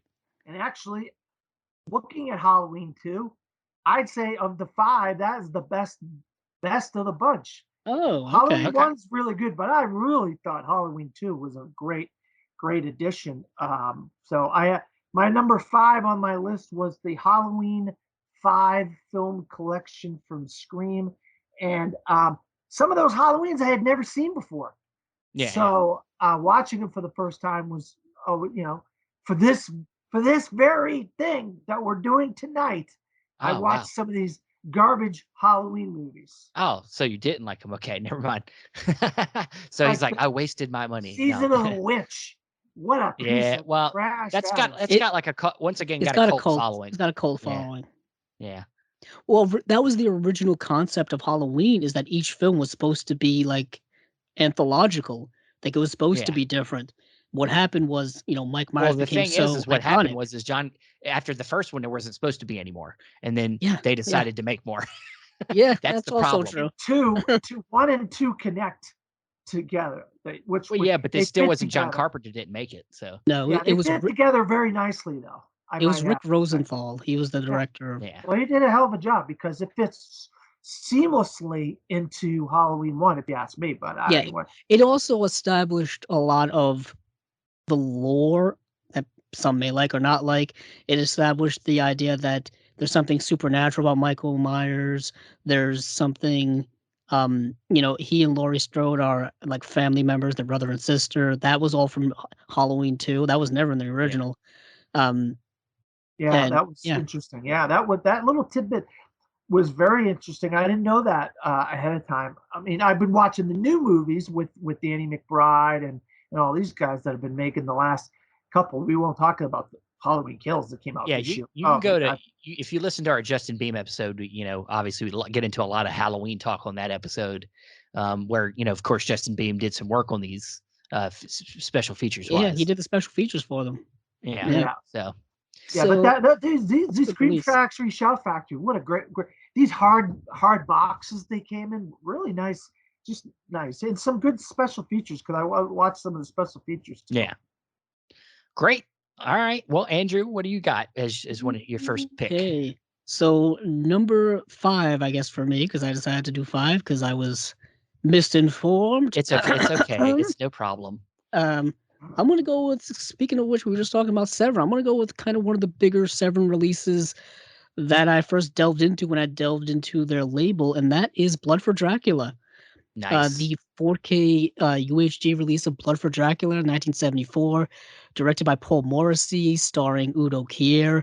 Um, yeah, the movie. Say what you want about the movie, but I think Severin goes full out when it comes to their releases, and this was I think one of their first UHD releases. Maybe I'm not quite sure, but yeah, this is a 3-disc set. The 4K UHD disc, a Blu-ray disc, as well as a CD soundtrack, which that's one of the things that they like to do with their releases. And yeah, it's a really good, solid release. Like this is a movie, low budget horror movie from the 1970s, um, and it looks fantastic for its Yeah. age. It really does. And this was the first time this movie had really gotten any type of deluxe release. I mean, at once upon a time, I think it had a Criterion release on DVD that was long, long out of print, and it was the first time that it had kind of really come back into circulation. Yeah, there was a Blood for Dracula DVD from Criterion, came out in 1998, Mm. and it had a regular DVD release in 2005, and I don't think it had any other real Blu-ray release since or ever. Um, it did have a couple in Germany in 2017, one in Australia in 19 and one in Australia in 2014, but this is a This deluxe is deluxe definitive right here. presentation. Yeah. It is still available, but apparently the exclusive digipack packaging that I know that a lot of people got is apparently only exclusive until January 25th of Mm. 2022. So I don't know if they're discontinuing it and putting it in a regular Blu-ray case, which would kind of be unfun. I think the fun part is to have that exclusive packaging, but whatever you Yeah, prefer. well, you got to do what you got to do for costs. Yeah, But this is a great film. Um, Not a great film, but it's a great release from Severin. It really showcases what they can really, really do. And they've had a great year in general. Oh yeah, yeah, a lot of good stuff from Severin this year. Um, I'm going to cheat a little bit, just a tad. Ooh, Not really, but cheater. kind of. Dan had like 5 movies in his first Oh, pick, so that's true. I'm gonna kind of cheat. I'm gonna do. I think you'll agree with this. Is a good idea though. My number 5 is Fun City Editions, because Fun Oh, City great. Editions has been a great discovery, and I'm gonna specifically highlight 2 releases that I got from them this year. Um, Jeremy, which is a great coming of age film from the 70s. Um, it's one of the most sincere coming of age movies I've ever seen. It's got, in the end, specifically because of the ending, where it doesn't necessarily turn out the way you would want it to. You know, it kind of goes down a downer way, and that's just how life is. That life can be downer. But when you're that age, you learn a lot, from that. And it's just got a very great sincerity to it that I really love. And then, of course, the other film that has been talked about a lot recently is Radio On, from Christopher Pettit, who we've talked about this movie a couple times on this show, and it's just such a great discovery, and has a fantastic soundtrack, great black and white cinematography. It's a road movie, and it's kind of an existential kind of movie. Me and Andrew both love this movie. So my number 5 pick is just some fun, discovering Fun City Editions this year, for me.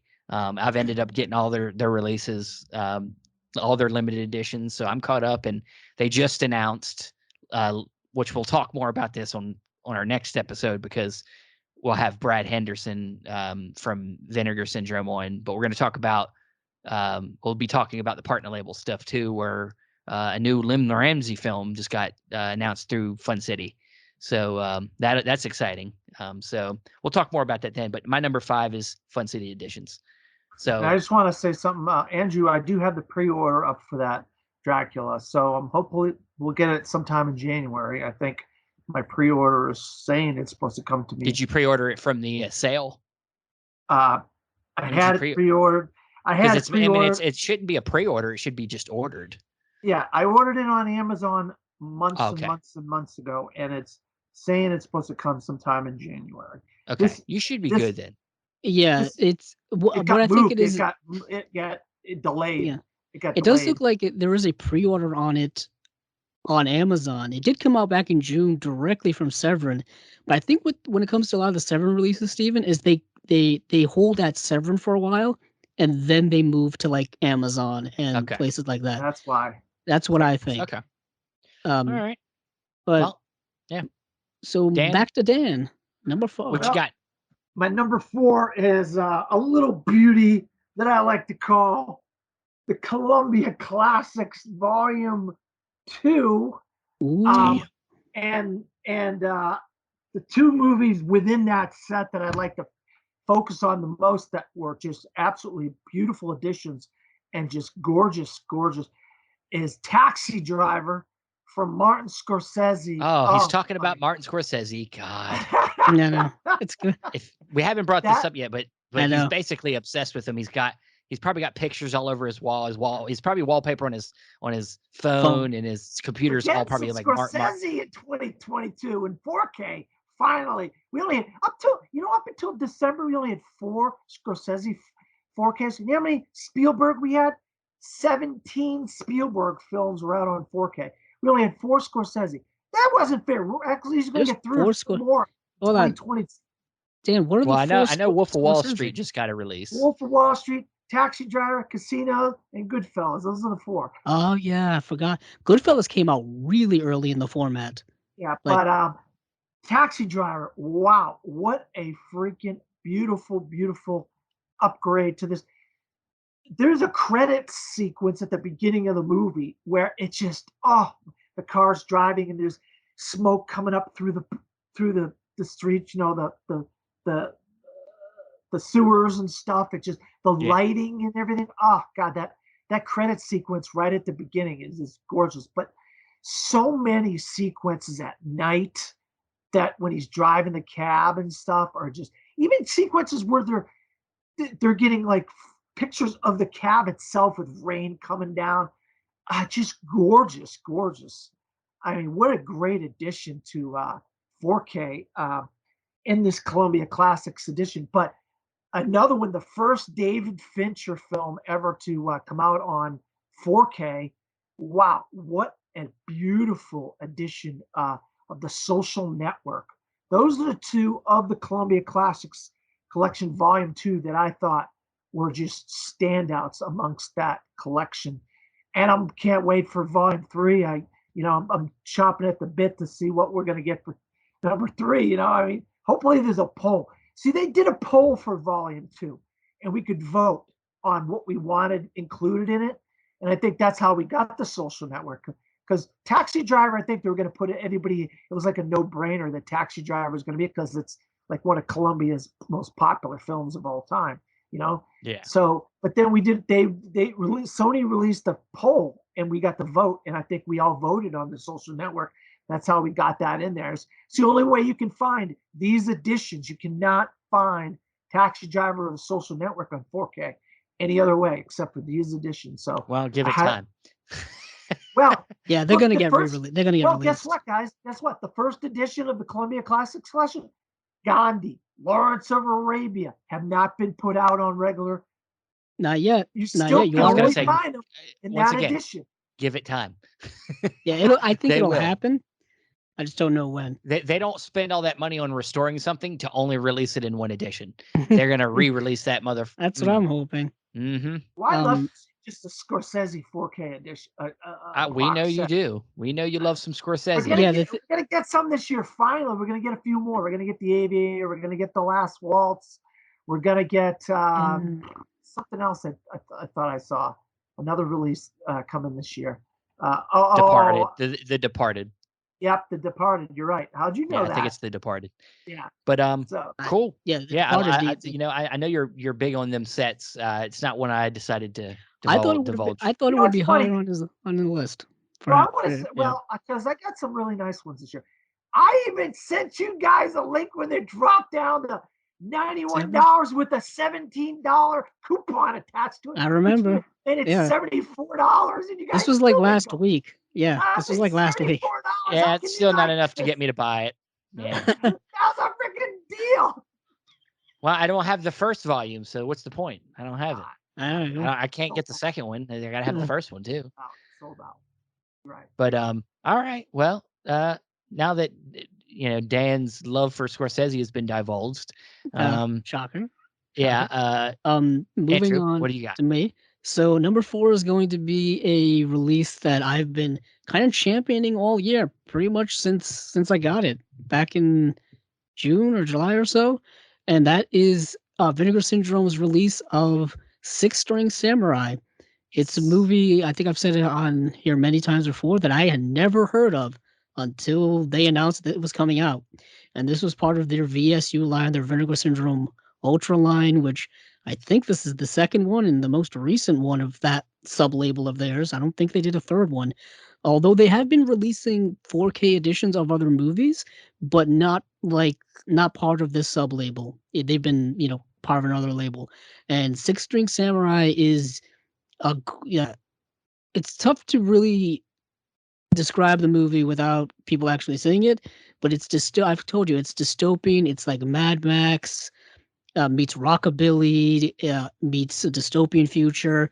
It's in a really astonishing film that was way ahead of its time, and I absolutely love the movie, love this edition. It got 2 new commentaries. It got a brand new extended making of documentary by the director Lance Mungia as well as Elijah Drenner. It's called Vegas Needs a New King, The Making of Six String Samurai, where you could tell this was made during COVID times, which granted now is going into its 3rd year of existence, so things are being made during it, where he would basically be video conferencing or video interviewing over Skype or over Zoom. A lot of the people that he worked with on the movie, whether it was a DP or producers or people from the studio he was working with or whatever, and just talking with them about the making of the movie and how he was so young at the time, just basically still in college, They basically, I think part of the deal he made with the studio was they had to pay like his college loans or something, or pay his tuition because he was still there doing it. And basically, Six String Samurai is kind of like his thesis, you know, film school film, and it's so unique and so interesting. And to get a restoration like this, and for a film that many people probably don't even know about, never even heard before, like myself, this was quite a discover for me, and it's done with a lot of care and a lot of effort through Vinegar Syndrome. Um, Also comes with that cool kind of packaging where it has that magnetic clasp box type packaging, which I really like. Gorgeous slipcover. Just a lot of great effort put into this set in this edition, and it's still available, I believe, on Vinegar Syndrome's website. Which They is the pretty, weird thing, because yeah, I'm with you. I really like this film too, and I'm surprised it has the limited edition hasn't sold out yet, because it was built up a lot, and then it's such a cool movie. I mean, I don't get it. Like, why ain't you guys yeah, buying this well, shit? yeah. I don't know why Makes no sense. it yeah, their Vinegar Syndrome Ultra line only has the Beastmaster, which I know have pretty much all sold out by this point, and then Six String Samurai. I know they re-released it in a regular edition. Um, I believe this October, but yeah, it still has over 1,000 left in stock. I believe Makes no this sense. edition is still available. If not, maybe just a regular edition's available. But it's a great film no matter what. Not a lot of people talking about it, and when it comes to like social media and stuff like that, even when it came out, I didn't see a lot of people discussing it. I know on Chasing Labels, our YouTube channel, I did a full review of it, you know, going inside and out and talking about the movie and all that kind of stuff. So check that out if you're interested in it, just to get more info on it. I Yeah. just ordered it as you were talking about it, Andrew, on Jeez. Amazon for This is $31. Damn, dangerous, can't wait till Dan. after the show. Dan, you got to calm down. Good job, Dan. All right, so my next one is uh I wanted to include some Eureka, some Eureka entertainment, and this is one I got back some about halfway through the year, I think, from the Masters of Cinema series, Joan Crawford and Johnny Guitar. And Nice. Johnny Guitar is such a great Western. It was the first time I'd watched this before we talked about this on the show, and I just really loved it. It's got great, as they call, true color. They didn't call it Technicolor; they call it true color. But it's got, such a great cast. Joan Crawford plays just like this, like she plays the male archetype type of Western character, but as a, being a female, and she's so badass in the movie. She really just she runs this like saloon type place in the middle of in the desert, and these people come in, are trying to stop these. I'm trying to remember. It's been a while since I watched it, but it was like they tried to find this one other bank robber or something like that, and she's like, this is like a safe zone basically. She's like, no trouble here, and of course they bring trouble in, and she has to stop them. And it's good. I really enjoyed it. This is, of course, a Nicholas Ray film. Nicholas Ray's done a lot of great work, and this was a worthwhile addition to the collection in a very blinding yellow color. If you guys haven't seen it, it's super yellow, so you can't miss it on your shelf. So like a lot of times you're looking for a movie, you can never find it. Well, you'll find the fucking Johnny Guitar if it's in Yeah, your you collection. will. Yeah, Um, Johnny Guitar has gotten two previous Blu-ray releases here that I've talked about before. It's gotten a regular Blu-ray release from Olive Films back in like 2012, and then got a signature edition release from Olive Films in 2016, and now has this Eureka release that came out in 2021. So plenty of Joan Crawford, Johnny Guitar to go around for everyone, I guess. Yeah, And well, it's this edition's it's Regent B locked, but Eureka always puts out good stuff. It's a worthwhile pickup. But Dan, what do you got? What's your next crazy thing you're gonna throw at us? Well, somebody in this trio told me that they loved this film and that they thought this particular edition of this film was such a great edition. I was like, really? You think that film is better Was it than Drive? was it And you? Was it you that told you this? no, it was you. It Oh, was was it you. me? You were like, Okay. this film's better than Drive. I like this better than Drive. How could you like this better than Drive? I like this film. Don't get me wrong. I'm a big fan of the film, and I'm like, I don't know if I want to spend that kind of money on that particular film. And I'm like, damn it. And I did it anyway. And you're like, you told me you were going to do it. And that is the Second Sight version of The Guest. And look at this thing. This thing is packed with, it's got booklets, it's got cards, it's got different editions. And it wasn't cheap. But I'll tell you what, after hindsight, this was a very worthwhile pickup for The Guest from Second Sight. And guess what they're going to be doing next year? In March, I believe, they're actually doing a Drive edition. Yes, yes. And I'm getting it. I'm getting the Drive edition. Of course you will. So I'm going to have bookend of Guest and Drive together from Second Sight. Now I don't know. I don't remember this conversation, to be honest with you, about like something to do with Drive and The Guest, because they're not really close to each other in the sense of films. No, but because there was the 4K of Drive, and I'm like, oh, they're going to finally put out 4K of Drive, and it's the 10th anniversary of Drive, and I'm like, oh, I can't wait for this. And I was like, I don't know if I want to get The Guest because I want to get, and then I ended up getting The Guest, and Drive didn't come out. It seems like I was not involved in this conversation. You were. It seems you like were you talked yourself into it, and because it was expensive. The Guest was not. Oh cheap. yeah, it was inexpensive. It was like $80 at least. Yeah, that's one of the more expensive single movie releases of that's the year. what that's what I would bring up like Columbia Classics, like it would be $100 for 5 movies or 6 movies, and The Guest was like 1 movie, and I was like, gosh, should I get this?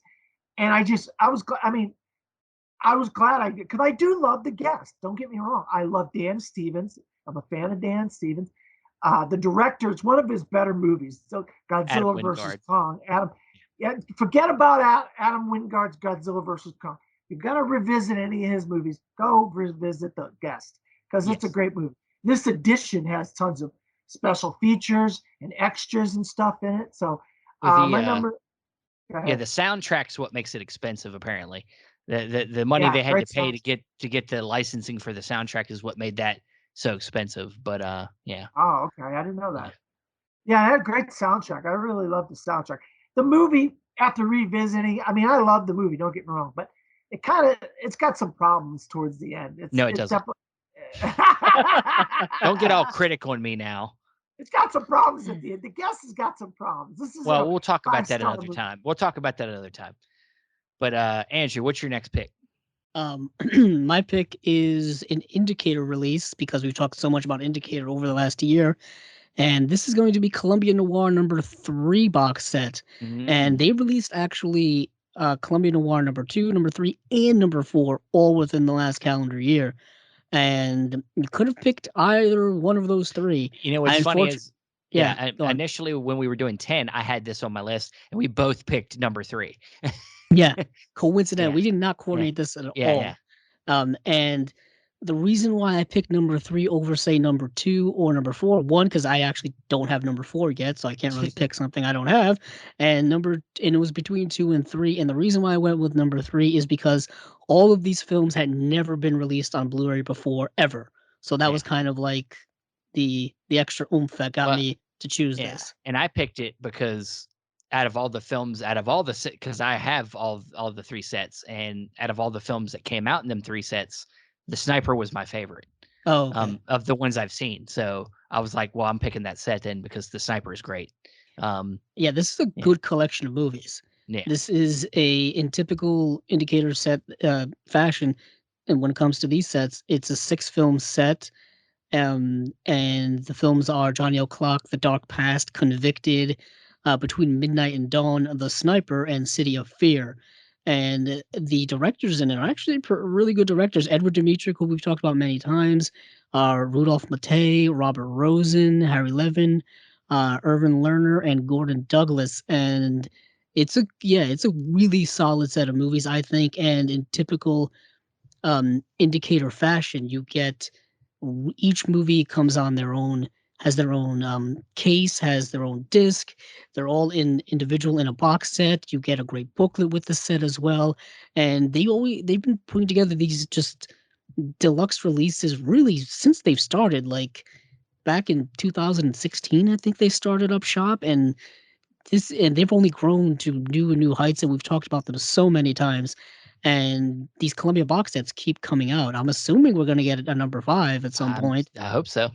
And I know, I mean, had I still haven't gotten the Mae West set. I know people were starting to get those over the last month or so, and that set is a massively gorgeous set. That had I gotten it and had I watched that set, I think that probably would have been my indicator set of the year because Yeah. it's their biggest, really a massive set. Now I didn't want to say it's their biggest because I'd have to check the numbers on that, but it's really a massive set. And also their Sinbad trilogy set, I didn't want to include it because it's kind of a re-release of something they've already done. So does it really Yeah. count as a 2021 release or not?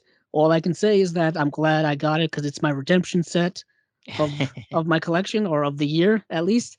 Something I missed out on and I was able to Yeah, scoop back in and get it. it's like the what's the comeback player of the year, Yeah, like in comeback player of the sports year. terms. Yeah. And yeah, so I've always been, obviously a big fan of film noir. A lot of these Columbia films have just been buried in the archive now for, forever when it comes to HD. We're finally getting a lot of these films out now for the first time. And yeah, that's Columbia number 3. Really just a fantastic, fantastic set. Um, can't wait to get more. Can't wait Oh to I get yeah. don't more. have Yeah. any of these. I don't have any of these. So there you go. Well, Oh, Dan's chiming shows in. where your priorities lie. Well, they're in the yeah. Um, These aren't 4K enough for you. yeah, I know, right? They're not 4K, so They're not he high doesn't enough buy them. definition. Um, So but yeah, yeah, the go next on. one I'm going to talk about is this was a discovery for me, and I kind of discovered this director too over the year. His name's Joseph Losley, um, and we talked about, well, he had also Studio Canal had put out a couple of this director's movies. They put out Mr. Klein, which I still, I've heard rumors that Criterion's going to put that out, so I'm thinking about waiting on that. Um, but I loved The Servant, and they put out a 4K edition of The Servant, and I still haven't watched this edition yet, but I know it's going to look good because I watching the movie, and the quality, I watched it and I was like, man, this is a gorgeous movie, and just such an interesting film about a man who's kind of like trying to figure out his sense of like control, his place. And he like hires this servant, and the servant starts out like okay, and then suddenly he starts to take over the house. Basically, he lets him run him amok, and he just lives there and gets to do whatever the hell he wants. And it's an interesting, it's got some kind of like sexual undertones and things like that. Very interesting film, very beautiful film, and it's made me somebody that really wants to get more into Joseph Losley films. He's got a couple editions from Indicator, I think. Time Without Pity, I think, is in Indicator's catalog. There might even be another one. Secret Ceremony is another one. So yeah, The Servant from Studio Canal, 4K edition. It's got some new features on it. I would say just for the film alone, you should buy that. Yeah, I had it pre-ordered, and I think I canceled my pre-order of The Servant, Steven. I think it was too expensive or something. No, it I was just probably was. you need to like pay a bill or something. Probably don't blame the movie. Don't blame the I was. price of the movie. You probably needed to pay your electric bill, and you were like, "Shit, I'm gonna have to put the servant off. I'm gonna have to let go of the servant." I mean, you You need know? yeah, you need I had a pre-order of it. Yeah, I had it on you need pre-order. I was gonna electricity. buy it. I was really gonna buy that, and something came up, and I didn't end up getting You it. had some kind of mental distress, but something went wrong in your mind. So then you Who you knows? Who messed up. You knows? messed up there, son. You messed up there. I Uh, don't know why I called you son. Like I'd be your son. But yes. but yeah, that sounds like a mistake. All right, Dan, what's your next pick? I'll tell you what. When I was a kid, we were talking. You were talking about all those Chuck Norris movies, and there was a lot of kind of different kinds of movies that were out in the late '70s, early monster movies, action movies. But there's some just movies you say to yourself, "What the heck? Where did this come from?" And what? And then you look at the cast and you say, "Wow, look at this cast: Kirk Douglas, Martin Sheen, James Ferrantino, and it's got like a science fiction twist to it. And I remember watching it as a kid, and I'm like, wow, I think I'm going to get that. And it has this beautiful lenticular cover to it. Um, and it's just like, wow, they're making a movie of this. They're making a 4K of this, and it's a company I don't know any movies from. It's called Blue Underground, and the movie's called The Final Countdown, and it's not the song, The Final Countdown. I It's not didn't know that about song. that. I don't know what that song is. What are you I talking think about? I think that song comes from that movie. I think it does But come from it. it's what a great just revisiting this after so many years because I saw it as a kid, and it's another addition from Blue Underground. It's got a soundtrack to it. It's got multiple discs. Got the Blu-ray. It's got the 4K in it, and I never owned a Blue Underground movie, and this was my very first one I ever owned. And now I think I own about 5 or so Blue Underground films. A couple of them have like 2 in one box, and then a Yeah. couple of them are a sequel. And but yeah, I really enjoyed the movie. The ending is a little bit, and I get, I wanted to see, what was happening. Spoiler alert: this is a Oh 40-year no. old movie. It's a 40-year-old movie. Go for it, man. I don't care. A battleship gets sent back in time by a time vortex to World War II, just as the Japanese are about to attack Pearl Harbor. And they were making a decision whether they should destroy the Japanese fleet before the Japs attacked Pearl Harbor. And it was kind of a really, kind of a decision. It was a tough decision. You change time. And there's a senator that actually dies from some Japanese U-boats, O planes or whatever they're called, the planes and stuff. And then should they keep him alive, not let him die? It's very kind of existential in a way. We would see a lot of this time travel stuff in years past and years later with like Back to the Future and the Marvel Cinematic Universe and all these different time travel things that are going on. Just recently with the Multiverse of Madness in No Way Home, we're dealing with time travel and stuff. Stop bringing up Marvel movies. Jesus Christ. Marvel. I was waiting for you to pick Hell up on no. that. Stop. Yeah. We know your listeners love Marvel. I have no idea. I don't mind them. I just don't want to talk about it on the show. No, I'm just. But the Final Countdown, what a great addition. I mean, I don't like I said. You got me into getting into these boutique labels, and it just caught my eye, and I remembered it as a kid watching the Final Countdown as a kid. So I was like, yeah, I'm gonna get this. It has a beautiful lenticular cover and really good cast and stuff. So well, let's get a final countdown on this discussion. Okay. All right. 1, 5, 4, 3, 2, 1. Okay. All right. Andrew, what's your next one? My number 2 is the Arrow video release of Shawscope Volume 1. You went there. This was hyped. I knew y'all had it. Yeah, this has been hyped since it was announced in July. People had been talking about it. That's when I ordered it. Yeah, that's when it was first announced. I knew you guys would that. And I was lucky enough to get mine, recently, like right before the holiday. Basically in time for Christmas, which basically a Christmas present to myself, as I originally planned. But yeah, this is a set we've talked about so many times. It almost seems redundant at this point. 12 movies from the Shaw Brothers catalog, typically from that 1970s prime window of martial arts films. It's got, each film has its own disc. It comes packaged in kind of like this long rectangular package, almost book type packaging, which you've seen. Somewhat like that Columbia set he has. Probably not as big, but it doesn't fold out. It doesn't fold out like the Columbia set. No. They there's a book type packaging that folds out, and you like flip like the cardboard pages. We've seen that packaging before. It's not the best packaging, but it works. It's functional. It comes with a very large paperback book in it as well. But the most important thing, I think, above all of the packaging details and all that, is you are getting 12, you know, Shaw Shaw Brothers martial arts films from the Stellar, 70s. stellar. I've watched two of the films so Okay. far. The first two films, I watched King Boxer and I watched Boxer of Shao Tung, I think Yeah, is Boxer from Shantung, I and think. they're both look great. They both look Yeah, fantastic. a lot better Uh, than when I tried to hunt them down to watch when it was announced and we had to talk about it.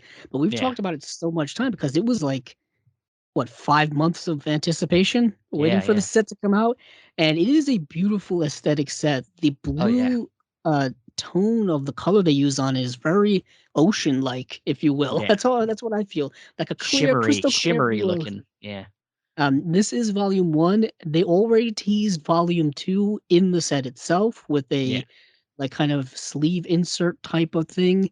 And we all know that the volume two is coming because you don't just put out volume one without putting out a volume two yeah. unless certain things happen. But yeah, it's got to be like the hot seller of the year, probably from many, many people. I know DiabolicDVD.com just put out like their highest sellers or their most sellers of the list on like their, I think it was their Twitter or something like that. And I'm pretty sure Shawscope was up there. It may have Yeah, been their number one for all I know. yeah, But yeah, this is a great set just for the content alone. You know, each disc does get special features. They all have like mostly new 2K remasters on all of these or most of them. Yeah, it's an incredible set. There will be a more in-depth review of this box set up on the Chasing Labels YouTube channel at some point. I just gotta watch all the movies, just yeah. He wants and to go make sure through it. he can actually talk about it. Yeah, so I can Um, actually like say, yeah, it is. This is yeah, actually I gotta watch all of them and go through the features and all that stuff. Do my due diligence before we definitely. put something like that up. I know recently, Steven, uh, did an unboxing of probably the release he's going to talk about very, very soon, so I don't wanna Shut spoil it, up. so I'll just talk around it. God damn it. Jesus. See, You I know was what? trying to Damn it. dance around and I still get Since you insulted. did it, since you already brought it up, I'm gonna just I skip know. to it. I just handed that off to you so gently, like, and you Yeah, slapped my hand. well, it was more like you forced it up me. Forced it up my. You That's just forced your no, hand up my ass, and now you're puppet oh. mastering me. Oh, okay, You Elmo. know, I didn't realize it was I know. I Elmo. just went there. I'm sorry, guys. Dan got offended. We talked about porn earlier, and now I'm talking about putting hands up asses. Um, It is a thing. this might be our most explicit show. I don't know. I'm in explicit mood tonight. Mm, very I much think it's so. just because I got two friends instead of just one friend with me. Well, Adding a third friend just makes me even crazier. I don't know yeah, why.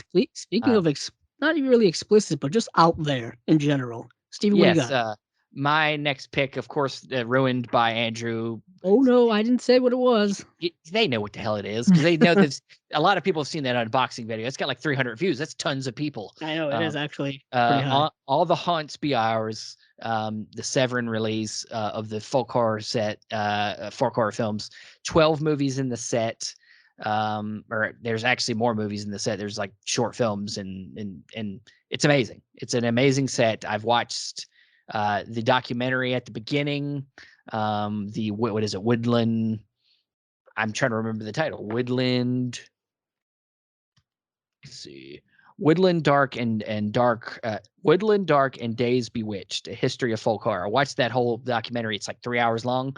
Pretty nice documentary. Yeah, It gives you a ton of films that you're gonna have to like hunt down that you've never heard of. yeah, you've Um, never heard of these. I've Um, never heard of these movies. it is a But total of 20 movies, which is that's a massive set. that's a massive amount of stuff. And That if we're talking, me and Andrew discussed this. The Shaw Brothers set and this set, both great sets. I think this set kind of wins when it comes to overallness. I mean, and I don't like to compare this stuff and like be competitive because we all love all of these boutique labels, but this is a more, shelf friendly set. It's nice and compact. The design, personally, I like the artistic design of this set more than I like the Shaw Brothers set. Um, and I'm more interested in folk horror than I am kung fu films or martial arts films. So that's just a personal thing, but it's just such a beautiful set. And this is an education in a box right here. And that's the stuff I'm into. is just, I got something here that can teach me almost anything I need to know about folk horror right here. So I can't wait to keep going down the rabbit hole with this thing. And that's all I'm going to say about that. Thanks, guys, for following me and just Yeah. that. I'm Appreciate sorry, it. If I I could just afford mesmerized. that, Stephen, I would love to have bought that. That looks so great. That documentary just seems like something I would just love to watch, just to learn about folk horror and folk horror films. That's almost the drawing thing to the set is that. There's even newer filmmaker Robert Eggers shows up in the documentary. Yeah, so you'll get it here. Does he really? Oh yeah, he's in the documentary yeah. he talks in there. They talk about the witch, they talk about the yeah, lighthouse. It is a 12. It looks like a 12-disc set. I mean, we talked about it once upon a time. I think we talked about it probably the first Andrew Furtado. Yeah, he came on and maybe talked the about all second the one. films with us. Was either the first or second? The second time he said he was doing it. Yeah. And I knew then Steven was gonna get it. When I listened to that episode, I was like, Steven's getting this, and it got me wanting to get it myself. And I was like, I can't afford this, man. But that documentary really was something that was like, God, I would love to get this set. I'm surprised you haven't watched it, man. It's a new film for this year. Yeah, well, it's got to be released some way where I can. It's released on VOD. It's been released on VOD for a while. I'll have to see here. Yeah, you can rent it. Yeah, you can rent it. What's the documentary called again? Woodland. Make me try to remember that. Woodland Dark and Days Bewitched. All right, I'll look for the documentary because I definitely want to watch that. I mean, it's long, but it's good. It's good. Is it? I mean, it sounds. I love movies about documentaries about something that I don't really know a lot about, and that folk horror genre is like a kind of like a genre that I'm not really. I've seen like Wrong Turn this year, and we got Antlers, and Antlers is great. Yeah, this new Wrong Turn was pretty good. If you like A24 films, these films are very much precursor to A24. Yeah. They're very much out there like that. They're usually slow, non-linear plot lines, very avant-garde, very surreal. And what's cool about the set we talked about at the time is like many of the films are from all over the world. Like you have Icelandic films, you have Australian films, you've got English film, American films, all this kind of stuff. So it's really a global look at it really breaks down the genre into facets. Not only like you said culturally, but like just getting into each facet of what makes folk horror. Whether it be like cultism or like religion or like just like any just different ways to look at that genre and how it kind of like something that might feed it like you wouldn't think would be considered a folk horror is a folk horror. So it's Midsommar, obviously folk horror, right? Yeah, Midsommar. The recent movie. Antlers yet? I don't think Antlers was brought up in that. The Scott Cooper movie's not brought up in that, but but like something like folk horror. Well, it definitely is. Yeah. That movie Lamb from A24. Oh, Lamb! Oh God! Yeah. Oh my God! Definitely. Lamb. Oh my God! You guys are in for a treat. That's been out for a while. Yeah. Even like the Green Knight is kind of like Knight. Yeah, I love the Green Knight. Oh God, I think it made my top 15 in the year. The Green Knight, number 11. It missed my top. See, you're already giving away your lists. What are you doing, man? I already posted it. Your list is already posted. Okay, all right. Well, yeah, it came out like a week and a half ago. No, yeah, folk horror. I gotta look for that documentary to see if I can find that. I'm pretty sure it's like on Vudu or something. You can watch it there, rent it there. But all right, good. I might. All right, yeah, all right. So let's pump this up a little bit. You're about 2 hours in. What's your next one, Dan? My pride, one of the prides of the entire year. Look at this set. This beautiful. I mean, look at all this good stuff that's in here. This is crazy. What is it? What is it, Dan? Nobody knows what it is. It is a box set from Arrow Video that came out back in March or April or something like that. Came out so long ago, and I almost forgot to add it to my list. But I was like, no, I gotta put this on the list, and that is Battle Royale from Arrow Video. It has so many editions and so many, all kinds of different versions of this film and different stuff that's in this box set. I mean, it's packed with, this thing was like $75 it cost me or something like that. But I mean, it's got more stuff and it is so worth it. I had never seen Battle Royale before. So it was like a no-brainer. I had to buy this edition. And I was like, and me and Steven had talked about it. I said, Steven, this is expensive. I don't know if I could buy it for one movie. He like calls me about these stuff. I mean, like he was talking about how he didn't want to buy the guest earlier, and that was like $80. And then when you're buying this set, you're basically buying the first movie because the second movie is not good. Yeah. Battle Royale 2 is not really worth it. You're barely buying Battle Royale 1. I mean, it's yeah. So and I loved it. And I love Battle Royale. It's good, yeah. I mean, a lot of people are comparing it to the Squid Game on Netflix, or Netflix's Squid Game to this and whatnot. I think they're all just a ripoff of Battle Royale. Hunger Games is a Battle Royale ripoff. Squid Game is a Battle Royale ripoff. You could say things. There were some things before Battle Royale that very much inspired that too. Like, any story about the most dangerous game is kind of the same, taken from that story.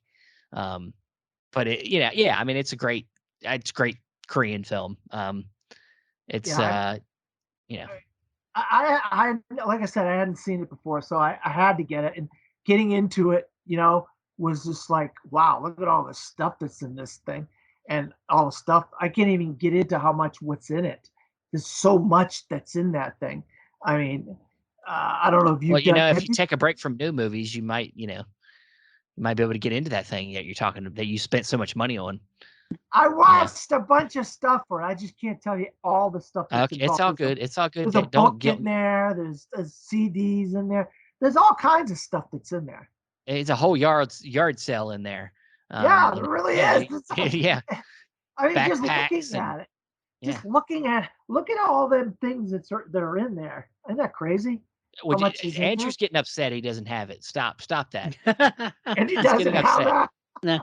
I'm not too upset, but yeah. He'll be upset. He'll be upset when it's out of print, and then I think it may already be out of print. It might already be out of print. Yeah, I think it is. But really have to check up that's a great set. I got that set. It's a well worth purchase, definitely. Awesome. Andrew, what's your next pick? My next pick is a World of Wong Kar-wai, put out by the Criterion Collection. I had to get at least one Criterion on the list. Then I figured, why not one of the most anticipated box sets from them, at least from this year. It was definitely a hot seller during both of the sale periods in July as well as November. And yeah, this was a box set that I think was waited on for several years by a lot of collectors. And I think it was featured in one of those collages that they release like every January about like their upcoming releases. And I think it was released a while ago, and people were just kind of anticipating and waiting for it. And there was some controversy behind the set when it came to Wong Kar-wai going back and changing certain aesthetics of some of the films when it comes to aspect ratios, as well as color temperature and just overall aesthetic in that area. But for me, what comes down to it is the quality of the films are astonishing. And this is a 7-film set with 8 cuts, and it is a 7-disc set, so each movie gets its own disc, and it is As Tears Go By, Days of Being Wild, Chungking Express, Fallen Angels, Happy Together, In the Mood for Love, and 2046. Previously, Chungking Express and In the Mood for Love had been released on Criterion separately many years ago. I know Chungking Express, the original Blu-ray, I think, was out of print for a while there. I was able to scoop it up early on, and a lot of people are holding on to those because of the differences in aesthetic of this new release. And for me, I didn't really have too much of a complaint about that. I kind of give filmmakers a lot of leeway when it comes to going back and perhaps changing their films. I mean, it's their films; they can do what they want with it. I know that's the whole George Lucas special editions argument that's been going on now for nearly 30 years. It's going on now forever. And to this day, people still argue over that. But to me, I'm like, um, as you know, if we do have the original aesthetics, if we want to go back to them, which I guess is a different argument than with Star Wars, where we don't typically have the original aesthetic unless you go back to old VHS copies, old laser discs, or if you get those non-special edition ones that people have put together, Despecialized. despecialized. But back to this, I thought this was a rather unique set because the packaging on it is so unique. I like. It, I love. People were complaining about it. I like it. I think it it's is cool. rather compact, and it Yes, kind of folds open like a almost like an envelope, like an a weird envelope, I envelope. guess. Yeah, And Yeah, it's like like an the discs envelope, are held in exactly. like the discs are held in like not the best way possible in those sleeves, but they got yeah. rid of the indents that you saw on like the Godzilla set as well as the Fellini set where they would be in their own like little hubs. I mean, those sets are kind of problematic too. So this is problematic, but the overall aesthetic of this set is gorgeous. Just the colors and the texture of it. It has a nice matte finish to it. It's not a glossy finish, so you don't get your fingerprints all over it. And just the artwork on it is stunning artwork, and the movies are stunning. So it's kind of Yeah. apropos. They go hand in hand. Wong Kar-wai is an amazing filmmaker, and it's just great to have this collection of his films. That's why I think I kind of had to put it at number one. I think just the collection and quality of Number the one, films you got one. That kind there of should be pushed it. another one. No, this is my one. Really, I got two movies left on my pile here. Do Well, that you? was my number one. Battle Royale was my number one. Oh, really? Well, Yeah. I guess I gotta skip something. No, You know okay. what? I'm doing two a day. Screw Yeah, you fine. I guys. mean, it is our podcast. We can make up any rules Yeah, we I'll do what the want. hell I want. Go Do ahead. whatever we want. Go ahead. Go ahead. Keep going. Keep But going. that was it. So what a Criterion does get on this list because we do talk about Criterion so much. I mean, I didn't get the Melvin Van Peebles set. I didn't get a chance to get to. I haven't delved into those UHD releases, which I know probably would have maybe made this list somewhere if it was a longer list for me. Especially Red Shoes. Red Shoes, I really really want. Um, so yeah, that's it for me. Yeah, Steven? Awesome. I had it actually. I moved it off of my top five and knocked it down to like 6 or 7. The Wong Kar Wai set, Andrew, because I wanted to talk about some others. How weird was it that you had it at one and it gave you a chance to talk about it that way It when I was knocked it down? it was meant to be. It was meant to Yeah, be. that It was kind of worked out fate. good. Definitely Fate. this. I like this version of Chungking Express. I don't know. I mean, what do I know? I thought the Chungking Express that was in the Wong Kar Wai set was pretty good. If some people don't pay attention to that stuff as much as other people. Some people are like magnifying glasses and they're like, well, it's just a little off. The only movie that's ever done that with me is The Matrix. The new Matrix releases bothered me. Other than that, most of the time when they've done some kind of like, you know, change with the tone of it's never really bothered. Like, for instance, Bull Durham. People complain about the Bull Durham, like the tealness. And I'm like, it's not bothering me. It's, you know, because it doesn't play that much of a factor in the mood of the tone of the movie.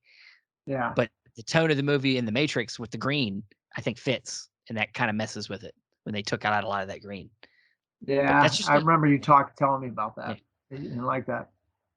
But all right, let me do my last ones here. I had to put Devi since Criterion. You talk about Criterion. I had to put Devi, Satyajit Rai. Had to be put on the list. A fantastic film, also called The Goddess. If you don't, there's the other, version of that title. But fantastic film. I don't need to say much. We talked about it before on another episode.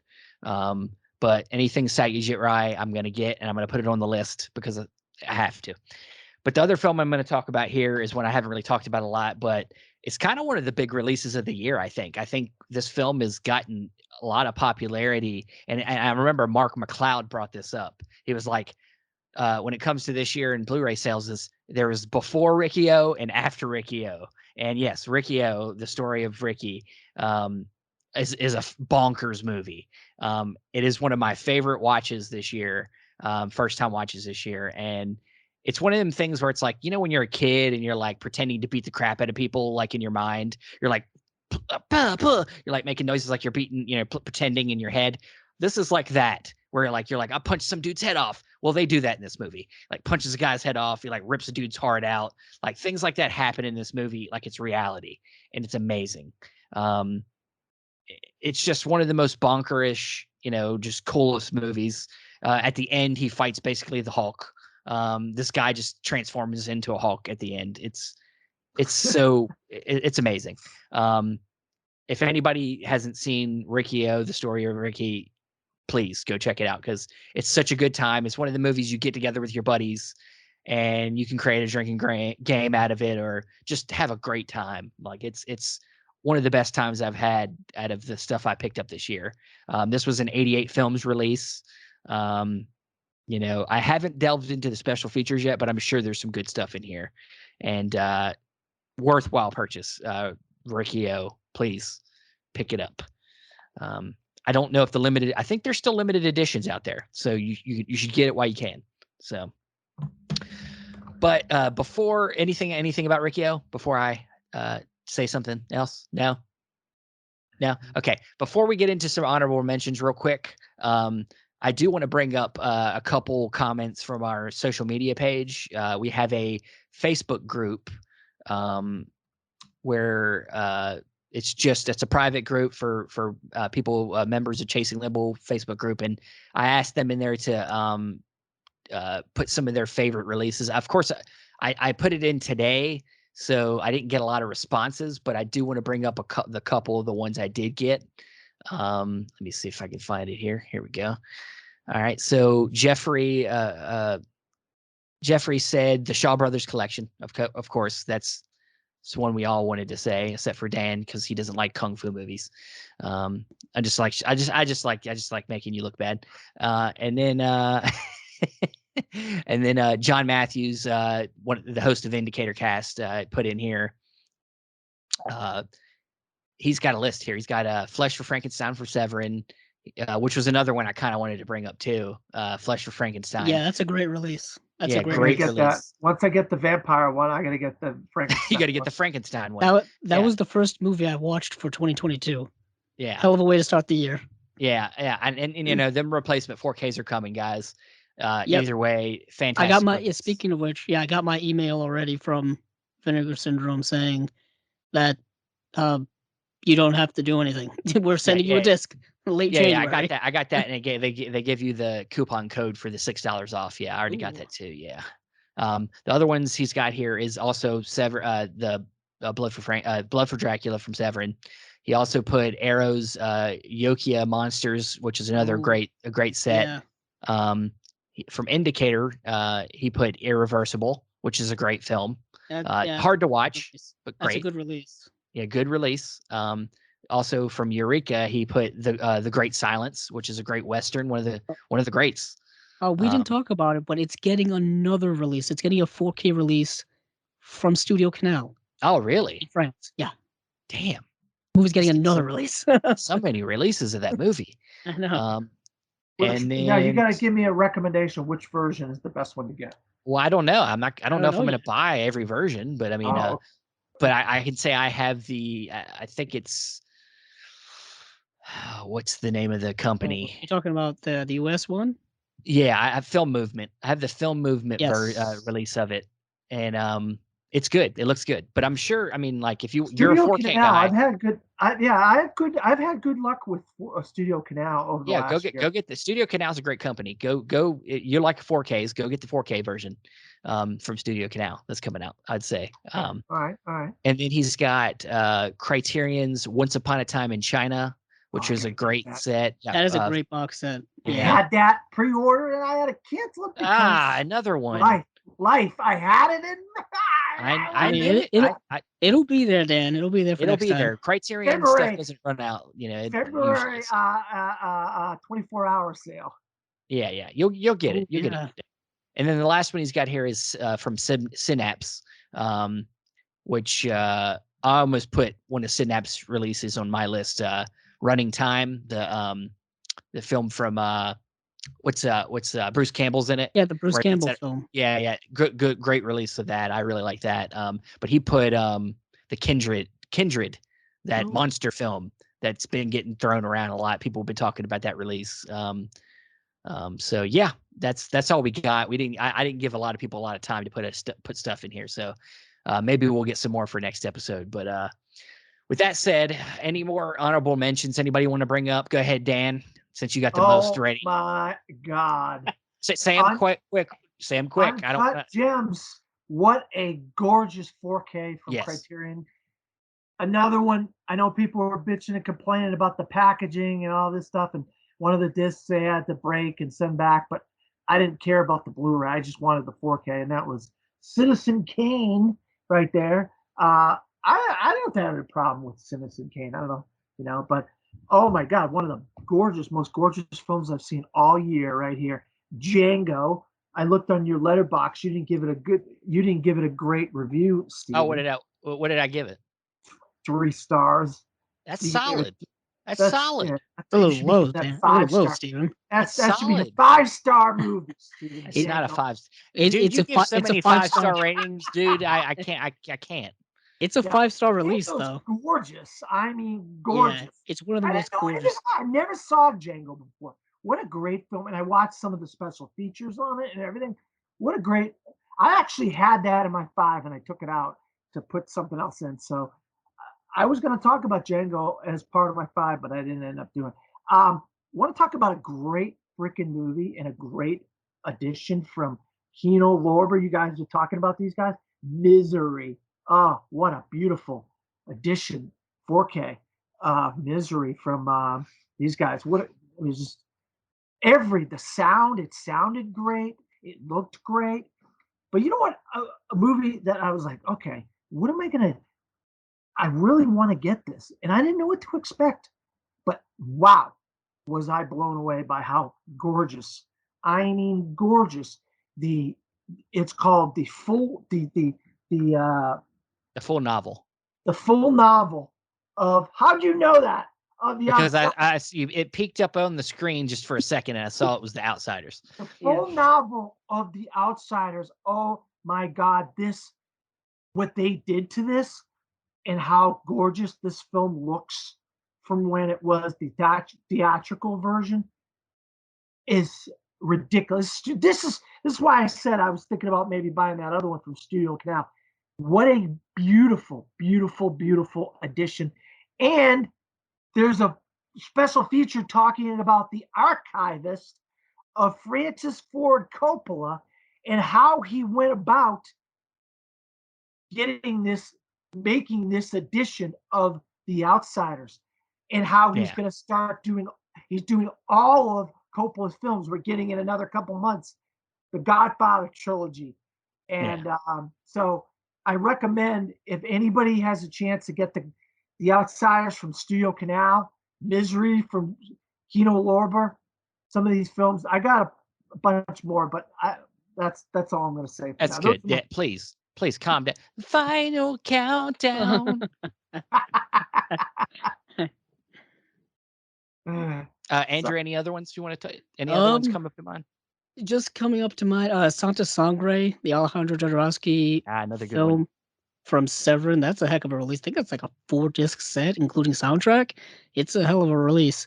Also, I'll just throw these in, the Dario Argento 4K re-releases from Arrow. Those are pretty great. I mean, they're the same, films and same type of releases they've already put out. So they're, not, you didn't need to upgrade, but it'd be nice if you did. And also, a lot of the Criterion stuff is really good. Noir Alley, I think, is a great release. They kind of came that out. They brought that out just in time for the Guillermo del Toro film to come out. I wonder if they coincided that together. It's great. Yeah.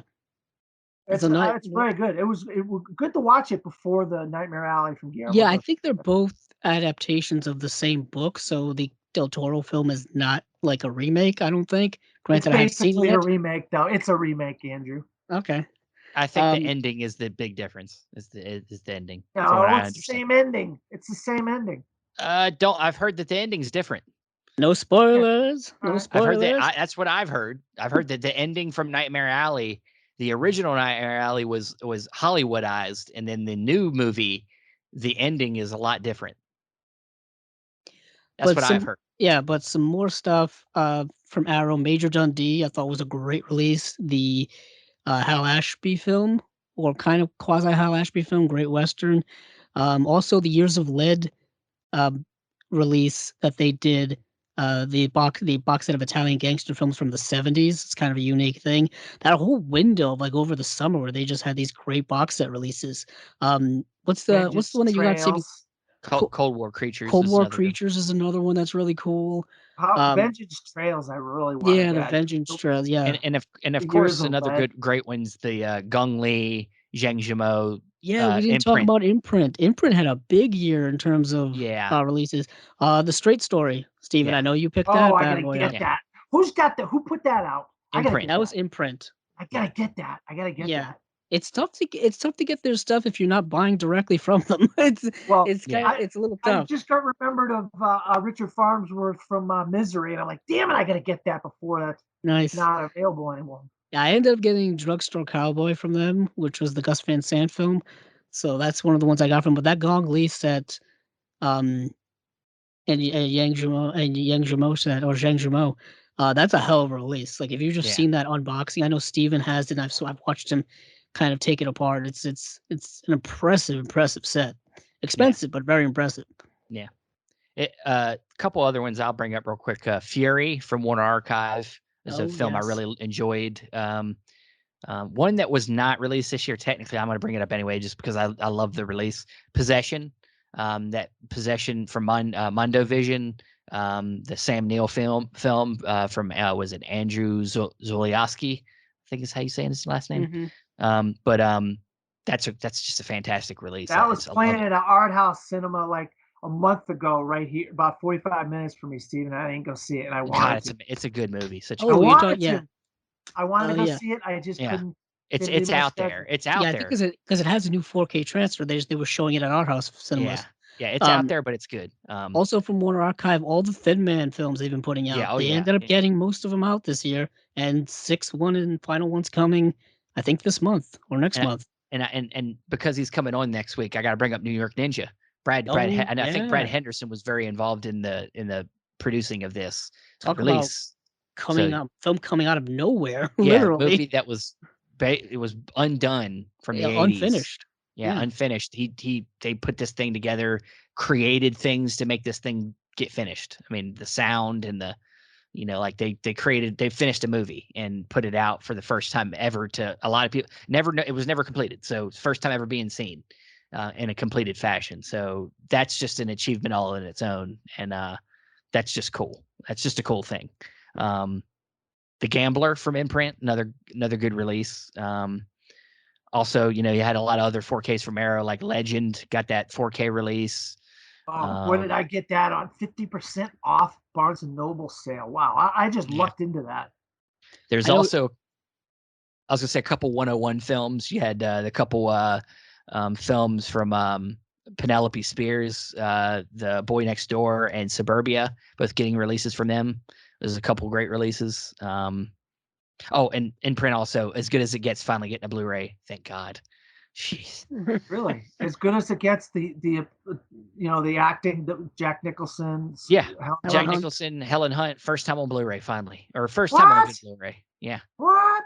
from Wow. Imprint. Yeah, yep. Wow, that's amazing. But yeah, anything else? I could go on. I could keep going. I know we could literally recap. Babadook from Second Sight was Yeah, another we could one. recap our Speaking of, whole year. you're gonna get Masturbating that. Gunman from Severin, another You're one. gonna, you're gonna get that, Andrew. I gotta put it in the mail and get it to you. I'm sorry. Psycho Gorman from Oh man. Umbrella. I could keep going. Yeah, it was a hell of a year in Yeah, general. great. We could just go you could go through every single episode that we did and pick out several releases that we Yeah, talked about. yeah. And we would still miss out I on Well, I spent a did stuff. lot of get, money and this I year. forgot to say, they had the steel books. They had two steel book sets that I really loved, and that's the Universal Monster steel book set. All four of those, and I had to go to Zabi to get one of them because you Yeah. couldn't get the one of them from that was the Invisible Man, and then also the Hitchcock steel books, all the Hitchcock movies that was in that set last year, the year before. I mean, they Yeah. came out with them all in steel book this year, so I got all four of those and all four of the others. I'm not a big steelbook guy, but I was like, I got to get these steelbooks of the Hitchcock films, and I got to get the Universal month. So I did. I mean, probably got 20 steelbooks now. Yeah, speaking of Hitchcock, I know it's mainstream, but Universal just announced they are coming out with more Hitchcock Rope. in 4K. Rope, Saboteur, Shadow of a Doubt. Shadow of a Doubt. So that's 3 of his 1940s films getting 4K releases. Are they all coming going to up. be in a set like the other Don't four know were? yet. I don't know You yet. got to get North by Northwest in there. Well, that's somehow. from Warner Brothers, so Warner Brothers has to put that out at some point. If they, if we're talking about some mainstream stuff, I did the Willy Wonka set was fantastic. That was a gorgeous 4K. Yeah. You got that Zabi set though, didn't you? Yeah, I did. But okay, let's stop it now. Like I said, we can go on forever. A lot of great releases from last year. So yeah, Dan, thanks for having fun with us. This was a crazy episode. I was a lot of cursing from me, a lot of me putting you down, building you back up. Me lying a bunch about stuff I don't know about. Yeah, and it's that's what you got to do sometimes. You just got to pretend that you've seen something. It's cool. It's cool. We do that all the time. No, I'm just kidding. But we try to be honest on here. If I say it all the time. I haven't seen this shit, and then Andrew is like, "I've seen it," and I'm like, "God damn it!" That's what he does. That's what he does. But Dan, where is the best place to find you? Talk to you or to read your stuff? Well, yeah, I'm a film critic in Orlando, Florida. I write for a website called disappointmentmedia.com. Also, my personal blog, I read a lot on that as well. From the fourth row.wordpress.com. My social medias, you can find me at Dan Skip Allen on Facebook, Twitter, Instagram, or Pinterest. Letterbox, same thing. If you find anything with From the Fourth Row or Dan Skip Allen, you'll pretty much find me on all the social medias and Letterbox and stuff like that. Awesome. Andrew, where can you be found? You can find me on Twitter at Capzilla06. And then, of course, the Chasing Labels YouTube channel. Chasing Labels. You can also find me on Stephen Billings on Facebook. You can find me at all the other Chasing Labels pages, whether it be the Twitter or Instagram. And you can also follow me on Letterboxd at Chasing Labels.